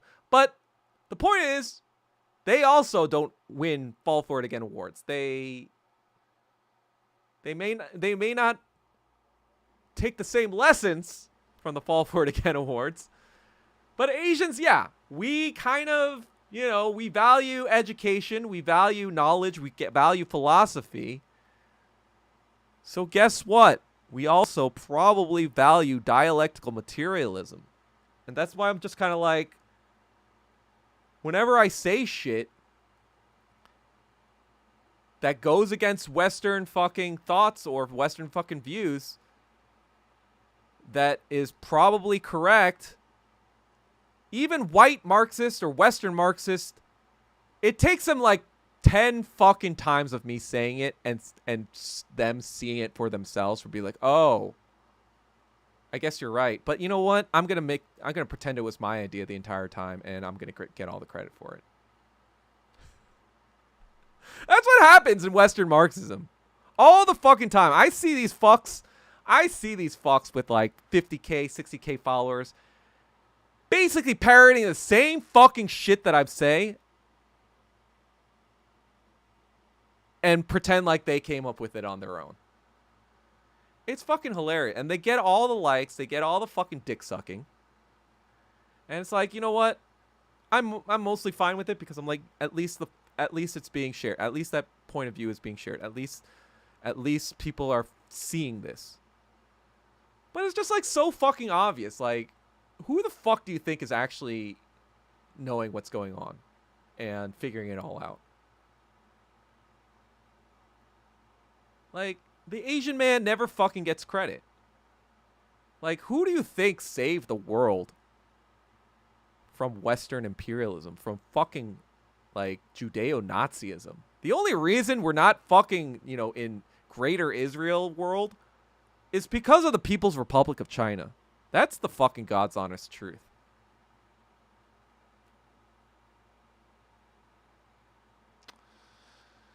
But yeah, Mao killed 1 trillion infinity people, right?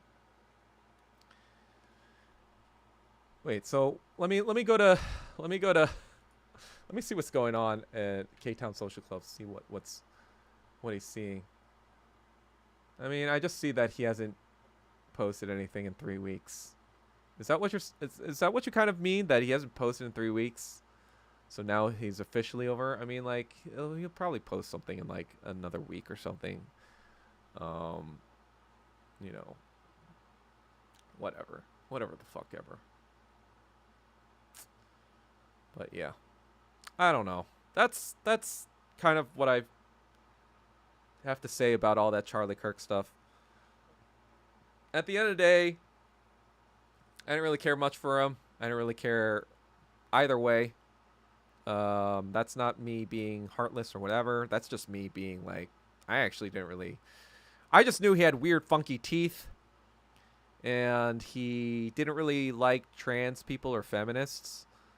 I think I've seen clips of him like kind of like owning trans people, and I'm like, oh, okay, that's kind of funny.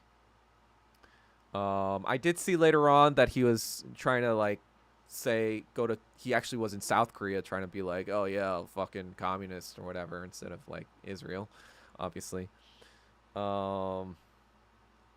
And I did see him say stuff about now, or people have told me it says stuff about like Asian people or whatever. So I'm just like, well, yo, fuck that guy.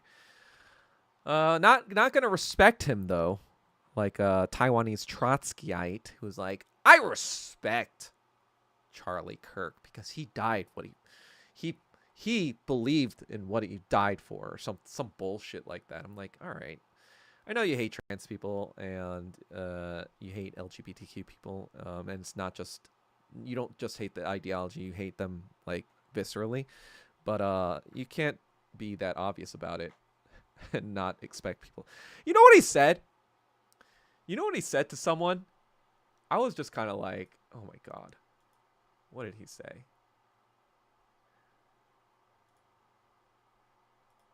All right, here's what he said, okay? Here is what he said.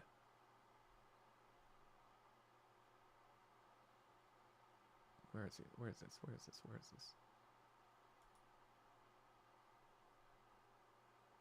Damn it, where's the thing? I want to get this right. I want to get this 100% accurism. Somebody called transgender Spider-Man Spider Them. That's pretty funny. Spider them, radioactive spider them. Do you guys follow me on Twitter, by the way? If you want the most kind of like crazy shit I say, oh, this is what he said. So, Vaccine Gaming is this Viet guy. I don't really like him because he's kind of libtard, but he did have a fair point against Zhang against that fucking God damn it. He had a fair point about like him saying his stupid shit about like not caring about xenophobia while living in Taiwan, where you don't face any xenophobia. So good job, Zhang Yu, for being a tough guy. But he also says to Zhang Yu, I think he was talking about his Charlie Kirk respect tweet and be like, oh, fuck this guy or whatever. And like, in this regard, I'm kind of like team Vaccine Gaming. I don't know if you hear me, Vaccine, because I know you hate me too, but I don't fucking care. But then Zhang Yu responds by quote tweeting him, says, making a call out post, then blocking is such a pussy move. And I'm like, all right, buddy. Then why don't you unblock me, you dumb fuck? And then he says, you wouldn't talk to someone to his face like this. I would talk to your fucking face like this, you dumb fuck. And it's kind of cowardly to celebrate the killing of someone over wrongthink when you don't have the balls to take a life yourself. Well, first of all, that's projection. Vaccine Gaming never actually said he celebrated the death. He was just saying, I don't want to respect someone like that. So, just a typical Zhang Yu lie and a straw man. Right? And then the last thing it says, I guarantee your bitch ass, if it were you who pulled that trigger, you'd be traumatized for life. Like, what? I guarantee your bitch ass, if it were you who pulled that trigger, you'd be traumatized. So what are you saying, Zhang Yu? That if you pull the trigger, that you're not a bitch ass, so therefore you wouldn't be traumatized for killing someone? So are you saying you just like can kill someone and not feel anything about it because you're not a quote unquote bitch ass?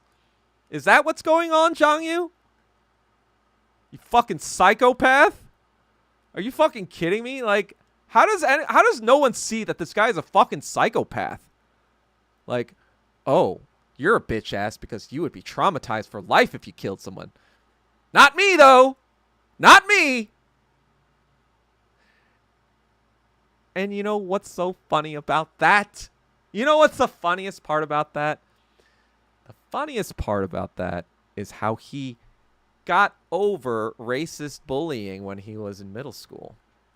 You should all ask him that question about, hey, Jiangyu, why are you such a tough guy? How did you get over your the racism you faced in middle school? How were you so tough to handle that and just embrace your Chinese and Taiwanese identity so powerfully? How did you learn your own language so well and learn history about Chinese and Soviet history so well? What compelled you to gain this strength when you were in middle school, Zhang Yu? When everyone was bullying you in Virginia? Where did you gain all the strength to carry on? You want to tell them that story, Zhang Yu?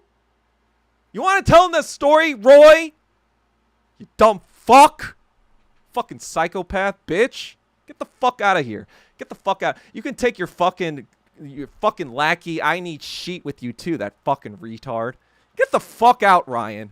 Get the fuck out, you dumb bitch. Ryan, you dumb bitch. You have no more fucking friends on Twitter. Our entire group, they don't talk to you. Not even Zhang Yu doesn't even fucking really talk to you anymore. He's already decided you're like fucking small fry. You're not even worth it for him to engage with you anymore. You write all these fucking posts about baseball and like sports and whatever that get 0 likes. So I don't know what the fuck you're doing on Twitter anymore. Just being a little bitch. Get the fuck out of my face. I've already stomped your ass so many fucking times. It's just like, that's why I'm just kind of like, yeah, it's just like stomping on a cockroach over and over again. I'm just kind of like, oh, God, it's dirty. My fucking shoe is dirty, you dumb fuck.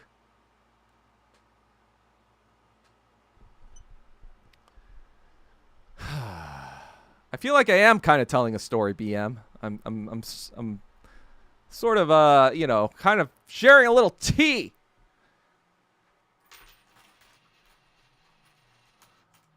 But yeah, so the point of the thing is, Mary Satanmas, who benefited today? Mary Satanmas. That's the other thing too. I'm just kind of like,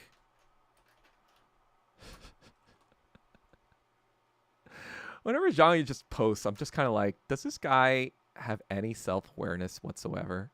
It's just funny. I get messages from other mutuals, like they send me shit now.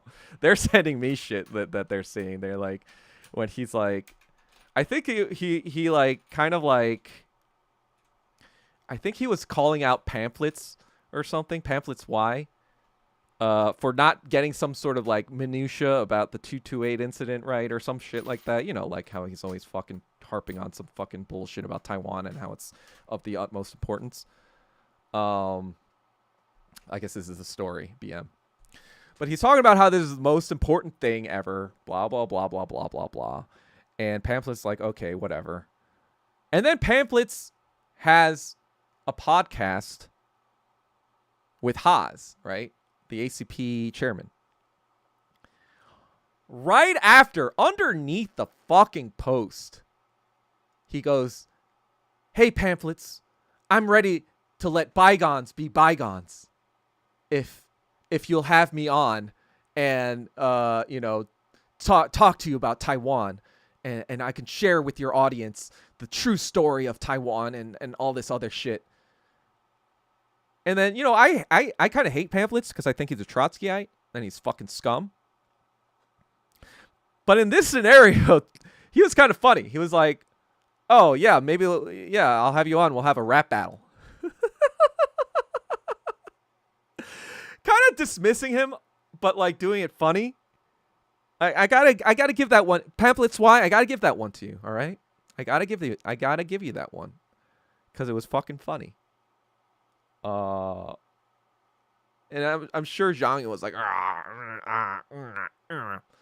because he's always like, yeah, well, guess who made back their money in 2 weeks in Taiwan? I bet you didn't do that. I'm like, bro, how much does it cost to fucking make an album to make your money back from a fucking shitty fucking album. Like, I've listened to your shit. That does not sound like it's expensive. That sounds like it's fucking made off a MIDI controller. That I could fucking, Fruit Loops that shit, on my fucking own.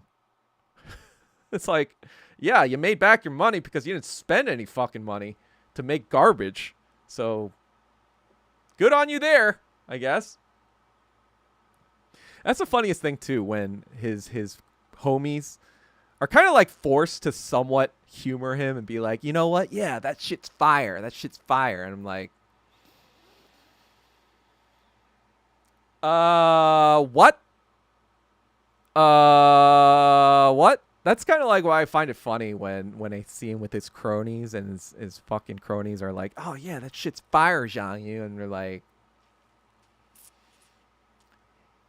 yeah, right.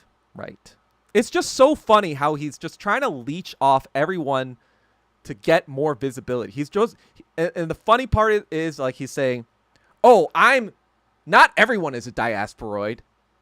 You're like, he clarifies it with vaccine, right? Now he clarifies it. Not everyone is desperate. They could be like me, enlightened, right? Like if you know your language fluently, then you're not a diasporoid. But since you don't know your language, it's like, there are plenty of fucking boba liberals who are fluent at Mandarin, you dumb fuck.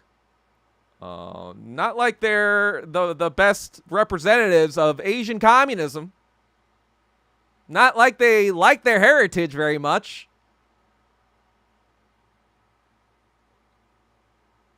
Bro, he's not even fucking poor, Brian. He's like fucking destitute, Brian. He's like non-existent, Brian.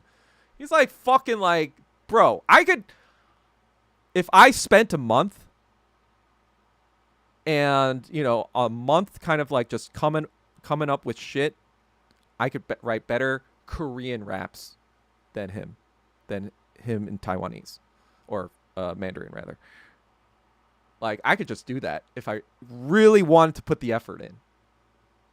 Like, it's just so fucking easy. Like, his shit is just so forced. There's no fucking, like, there's no fun element to it. There's no, like, I'm just being honest here. Like, even when I was friends with him, I kind of, like, tried to avoid talking about his rapping because I was like, I didn't really talk about his rapping with him. I was like, yeah, okay, all right. Good job.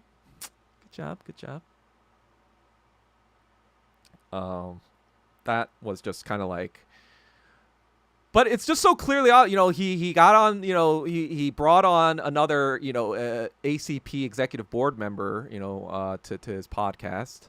That didn't do well. He got Jackson Hinkle as his first thing, a 3 million follower Twitter user to be his first fucking guest. And he's still like not really doing that well. And, he has Carl Zaw fucking pimping his shit all the time. That doesn't do well. Like now he tried getting fucking KTSC to promote his shit. He was so fucking desperate for that to go viral. That didn't do anything. That did like less than viral. I'm just like, bro, can you not see that nobody fucking likes you? You do not have a good stage presence. You do not have a presence that people want to listen to or like or find interesting. Like, people are telling me, yeah, they saw him like talking with Carl Zaw and they were like, yeah, this is fucking boring ass shit. Yeah, I know, because what they do is they talk about random shit that doesn't fucking matter. Like, no one cares about the Taiwanese fucking history anymore.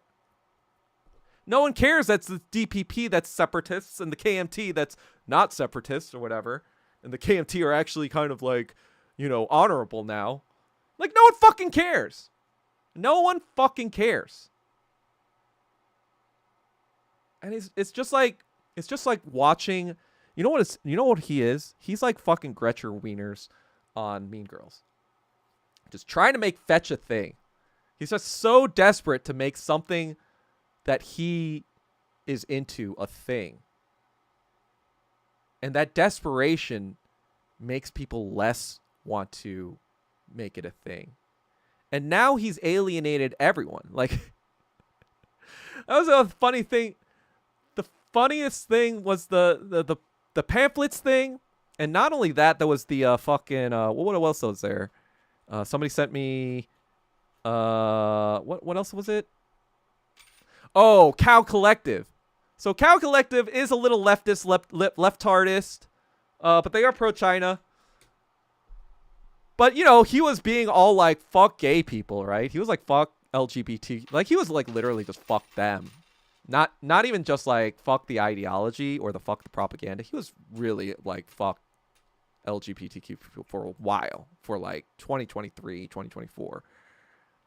Like, people were telling me about that shit, and I was like, all right, well, I mean, I don't really care about him anymore, but, you know, they were telling me that he was being super, like, just homophobic, and, you know, he found kind of like a faction that in the ACP that kind of promoted, or like, you know, was very on that same wavelength, and because he was feeling himself probably in that group, he was like, you know, probably saying like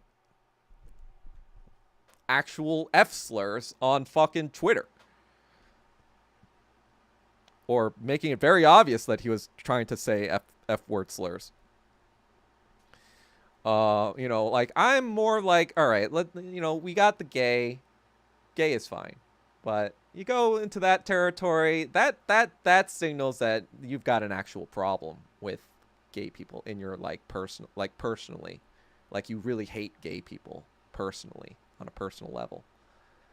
And so, like, this came out, like, when he was promoting one of his fucking music videos that I guess some LGBTQ or leftists were part of, and, like, they didn't want to promote it anymore, and he just, like, fucking, like, spurred out on them.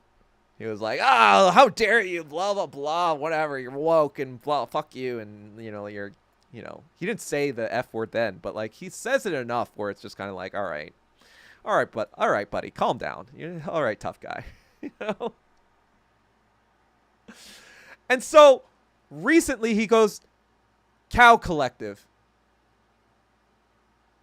I'm willing to put aside differences we've had, and we can educate the people about Taiwan.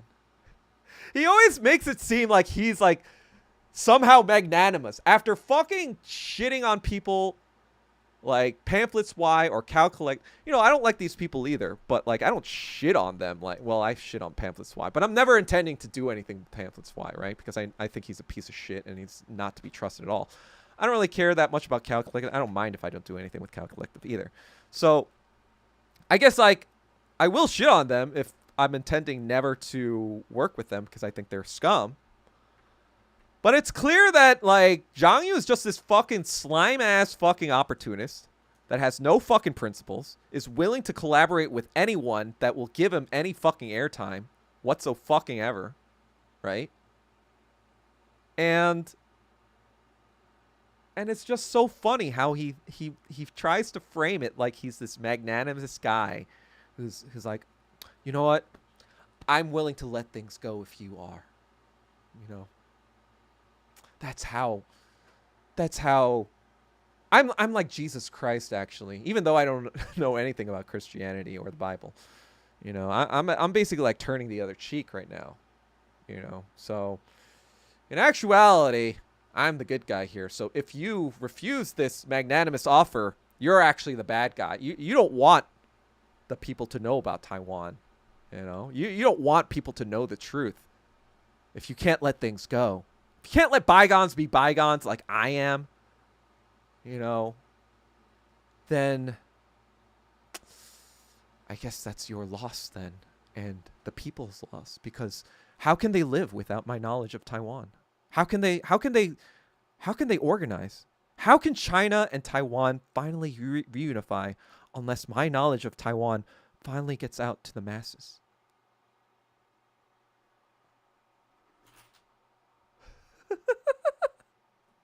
And that's the other thing, too. Like, who are you even fucking preaching to right now? Like, China doesn't care. China knows eventually Taiwan will be theirs. They just have to. They're just. You know what you know what it is right now? Like I said before, what Chiang Kai-shek did was, it was basically a StarCraft match, and he lifted off his command center, and he flew it off to the fucking far regions of the fucking thing where you have to tech up to getting airplanes and whatever because you don't have air anymore or whatever, so you have to tech up. So not only did they tech up, right? So they have all the capabilities to take Taiwan tomorrow if they really wanted to. But they noticed that the command center is on fucking fire. So the command center is slowly burning to the fucking ground. And they're like, wait, we don't have to risk our wraiths or our dropships or our men. We can just wait for the command center to fucking burn to the ground and then we win by default. You dumb fuck. It's like so fucking... Yeah, you know why he has a superior complex towards the diaspora, holy moly? It's because no one in the diaspora likes him. There's not a single person in the diaspora who fucks with Zhang Yu, unless they don't know about him online. If they only know about him through like real life, I guess maybe he can fool some people into thinking he's an okay guy. But if they know him through online, he has no fucking friends. He has absolutely zero fucking friends from the diaspora.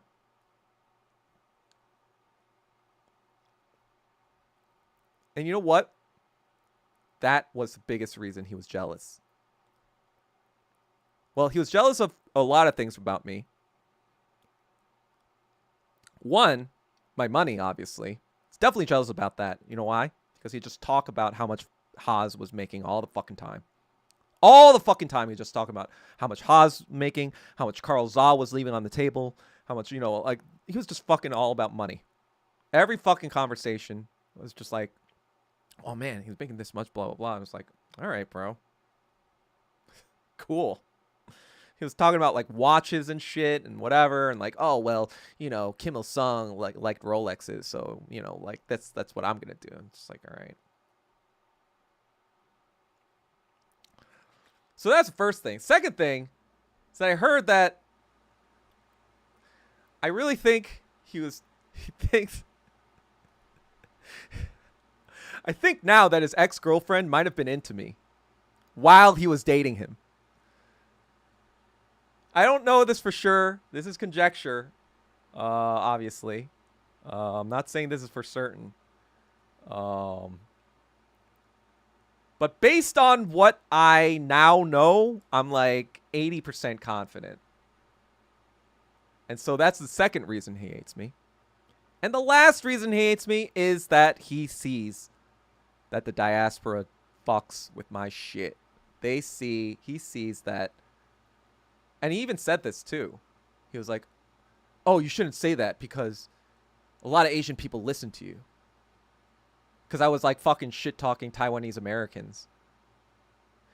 And that's the funniest fucking shit too. He's like talking all this shit. He was like bragging on this fucking TikTok woman, Chinese woman. So there was this Chinese woman who was like, oh, I saw the military parade as a Chinese American. And, for the longest time, I wanted to be white. But that was the first time I felt proud of being Chinese. And I was like, oh, okay, that's kind of like, kind of cringe, but I kind of get it. And she looked like she was Gen X, at least. So it wasn't like a young person. It was like kind of like an older Gen X person. And I was like, okay, I get it. Like, back in that time, there was a lot more pressure to fit in. Not like today. Like, obviously today, it's a lot easier to be like, oh yeah, I love being Chinese or Asian or whatever. So I was just kind of like, you know what? Kind of cringe, but I get it, right? I'm not going to fucking... I quote tweeted that, for example, by saying, the WMF mind virus will naturally go away as Asia rises economically, right? And I think that's kind of like goes along with what she was saying. And so he goes like all in this rant about like, oh, it took you until now to be proud of China? Oh, well, guess what? I was here the entire time. So the reason I think he's actually pissed off at me is because in 5 years, in just 5 years, I probably know as much about him as about communism and philosophy and Marxism, if not more. At least theory-wise, I probably know more now. In German philosophy, I definitely know 100 times more than him. In Western European history and American history, I'm pretty much fucking destroying him. The only places he probably still has an edge is Soviet and Chinese history. Those are the only edges he has against me. And I'm filling those gaps really quickly. So he can see that not only am I getting, more credibility from the Asian American diaspora, he's also seeing that I'm making him redundant. He's seeing that I'm making him superfluous. And he's like, oh, fuck. My dreams of being this big-time Taiwanese rapper who's getting on the women in China and being all cool and shit is coming to an end because this guy is stealing my thunder. That's the real fucking reason he hates me. I kid you not. Like, I have been thinking about this for a long fucking time. I'm like, why the fuck is this fucking retard on my ass? That's right, illustrious. We are always going to be talking about what I want to fucking talk about on this channel. Because that's how it fucking works. What's up, Ivan? How's it going? I'm just ranting about, China and Taiwanese people and Zhang. Actually, let's stop calling Zhang. Let's just keep calling him Roy. Because he really hates that. Roy boy. Roy the boy. So I have a thing I use with my friends. It's like an acronym. Over it. It's OI. Oi. I'm over it. I'm oi. But then we extended it. It's like, oh, that's a oi boy. Like OIBOI. So I call people who are kind of like just, nihilist misanthropes. We just call them oi boys. And so I'm just kind of like, yeah, he's just like a fucking oi boy because he's just desperately, what he's trying to do right now, he sees that the ACP is on the rise and he's trying to like so hard grasp onto that relevance without actually even joining the party. Like if he was actually about it, if he was actually about the ACP too, he would come the fuck back to Virginia or where the fuck and actually start doing some fucking party work. But no, he's a fucking lazy piece of shit who just wants to ride on coattails. And it's so fucking obvious. It's like obvious to anyone who isn't fucking retarded. Like, if you are just being totally objective and looking at this from a totally objective angle, you're just like, wait, so Doug is the one who's actually in America and actually putting his life on the line by, with all the crazies here, by speaking out and saying all the fucking shit about Israel and not Taiwan, It's like, who the fuck cares about Taiwan right now, right? Like, it's talking about, like, real shit that could get him killed. And he's actually gotten threatened by drive-bys already. By randoms. He's got his fucking entire family doxxed. He's still around, actually doing party work. Actually fucking, doing the things. Versus this guy who just sits around in fucking Taiwan saying he's over xenophobia because he doesn't live in an area that has any xenophobia around. I'm like, what the fuck are you talking about? You are such a fucking phony piece of shit. You're such a psychopath. You're phony. Everything about you is fucking fake.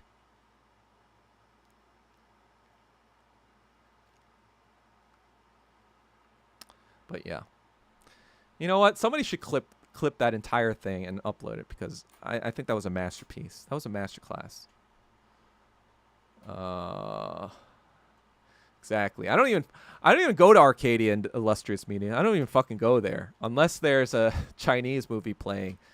I'll probably go there next in a few weeks when Chinese movies are playing. But outside of that, I don't go to fucking Arcadia. I don't go to the 626 area. It's just fucking like Boba Central. And I don't even fucking like Taiwan either. Like Din Tai Fung, get that shit out of my fucking face. Din Tai Fung sucks. God.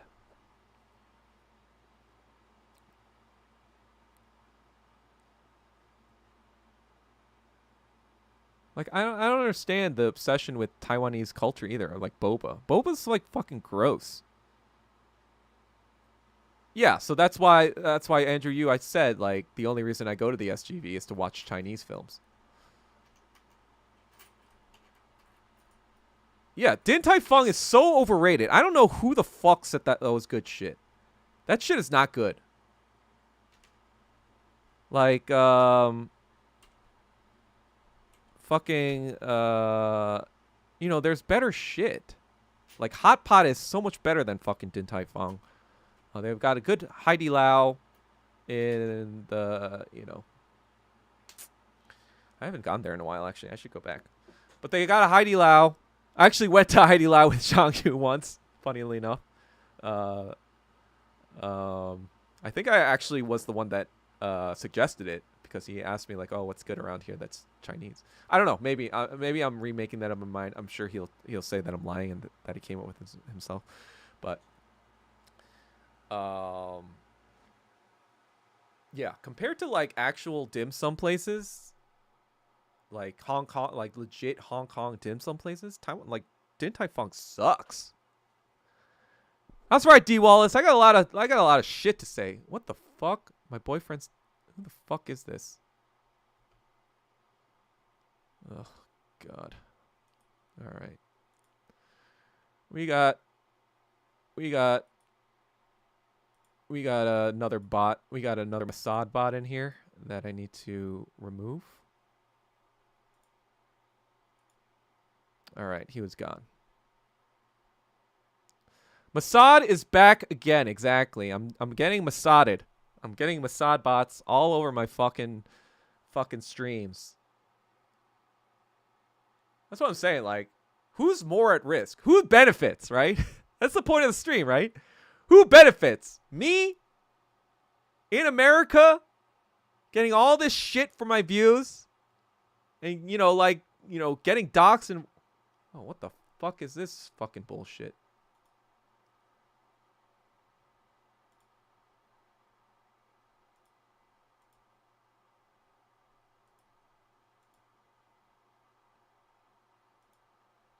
What the fuck is this? Yo, this is like Mossad.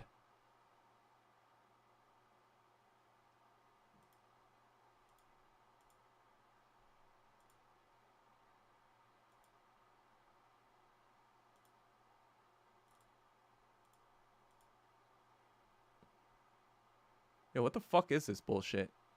Literally Mossading right now. You are watching a Mossad infiltrated stream right now. That's how fucking... That's how fucking based I am, actually, if you think about it. I am so based that there could just be 20 people watching me, 20 concurrent viewers right now, and I'm gonna get Mossaded. That's how much fucking truth is being disseminated to you right the fuck now. Holy shit, who the fuck is this retard? Yo, this is fucking ridiculous. How do I fucking ban people? Okay, you're getting child abuse. Fucking piece of shit.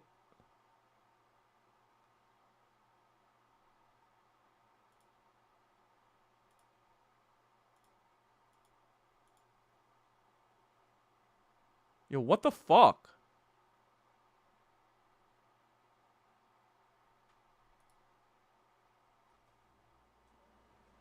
Yo, do I need to get a fucking mod?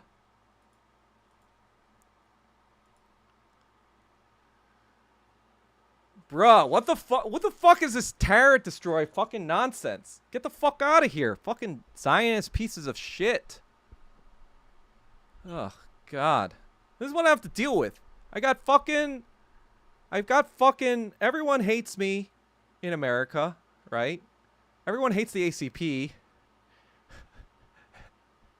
And a decent faction within the ACP hate me too. And I guess Satanyahu fucking hates me. Everyone fucking hates me. So who's benefiting, guys? Key fucking bono. You know, Zhang Yu out on Taiwan. All nice and fucking safe in Taiwan. You know, talking all this shit. Cavorting with all the famous fucking Marxists or whatever. Being all like, hey, promote me, promote me. Yeah, he's really going through a lot of shit right now, right? Yeah, I don't know what's going on, guys. It's I'm not gonna lie. Like, yesterday, I was just kind of like, man, do we need to leave? We need to fucking leave now.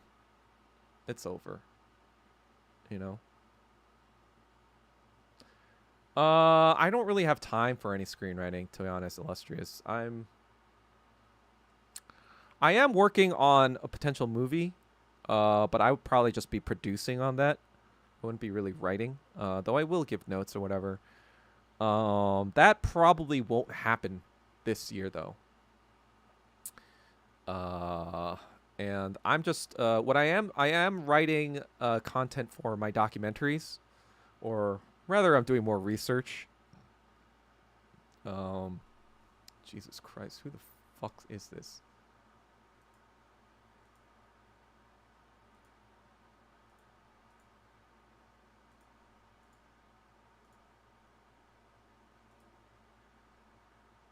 Alright. Alright. How do I... It's clearly like all these fucking different bots. Is this all the same fucking... Is there a way to like...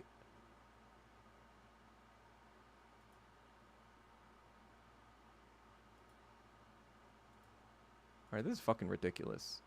How do I ban people? How do I like... How would I fucking only allow people? What the fuck is this? The fuck is this bullshit? Yo, this is fucking ridiculous. How do I fucking... Can I give controls to somebody so they can fucking like... How do I even see who's in the fucking chat? I need to fucking like...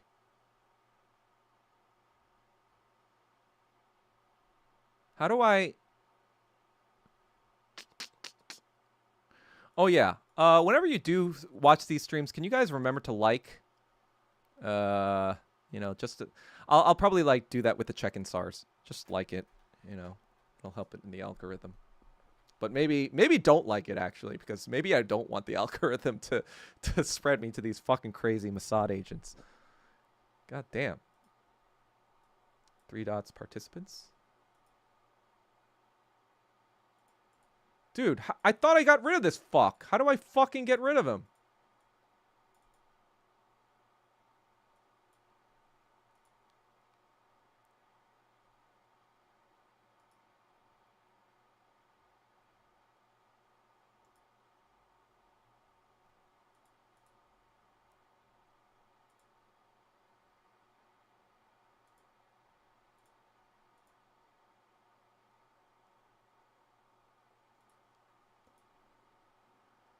All right, here we go.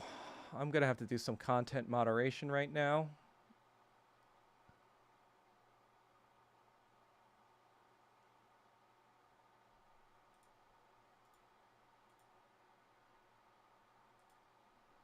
How is he getting past my fucking...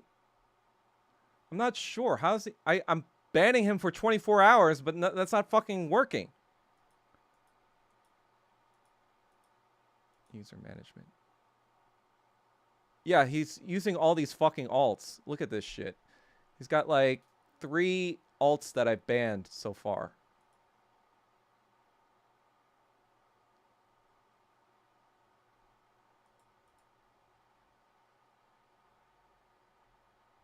Roy is Zhang Yu.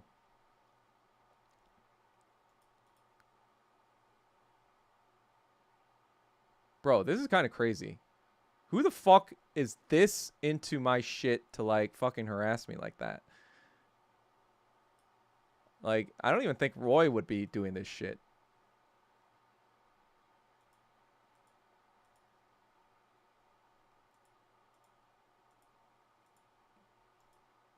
Dude, these fucking goons. Let me see something.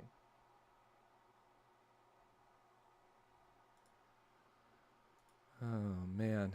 Well, who wants to be a moderator? Anyone here want to be a moderator?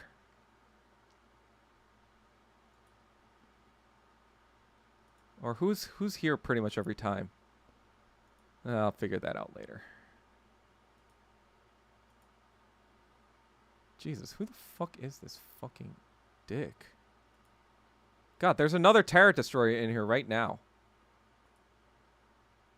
How do I fucking ban him, like... How do I ban people from entering my fucking place? Alright, whatever. I should end anyway. It's getting late. Alrighty. I'll talk to you guys later. I don't know. Unless anyone had any more questions or whatever. Let me check. Let me just check the NGL just in case anyone did ask me anything.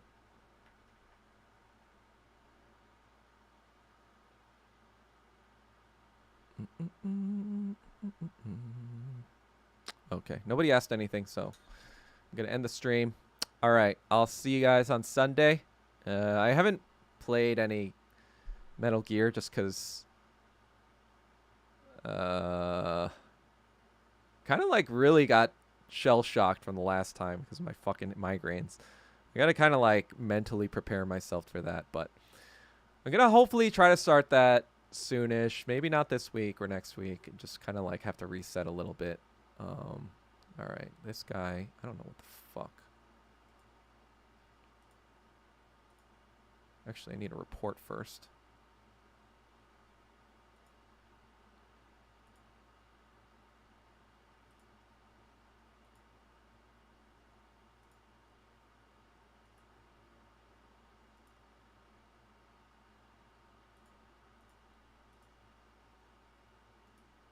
Jesus Christ. What a piece of... What the fuck is this bot shit? See, he's always fucking in here. Like, what the fuck? Alright, later.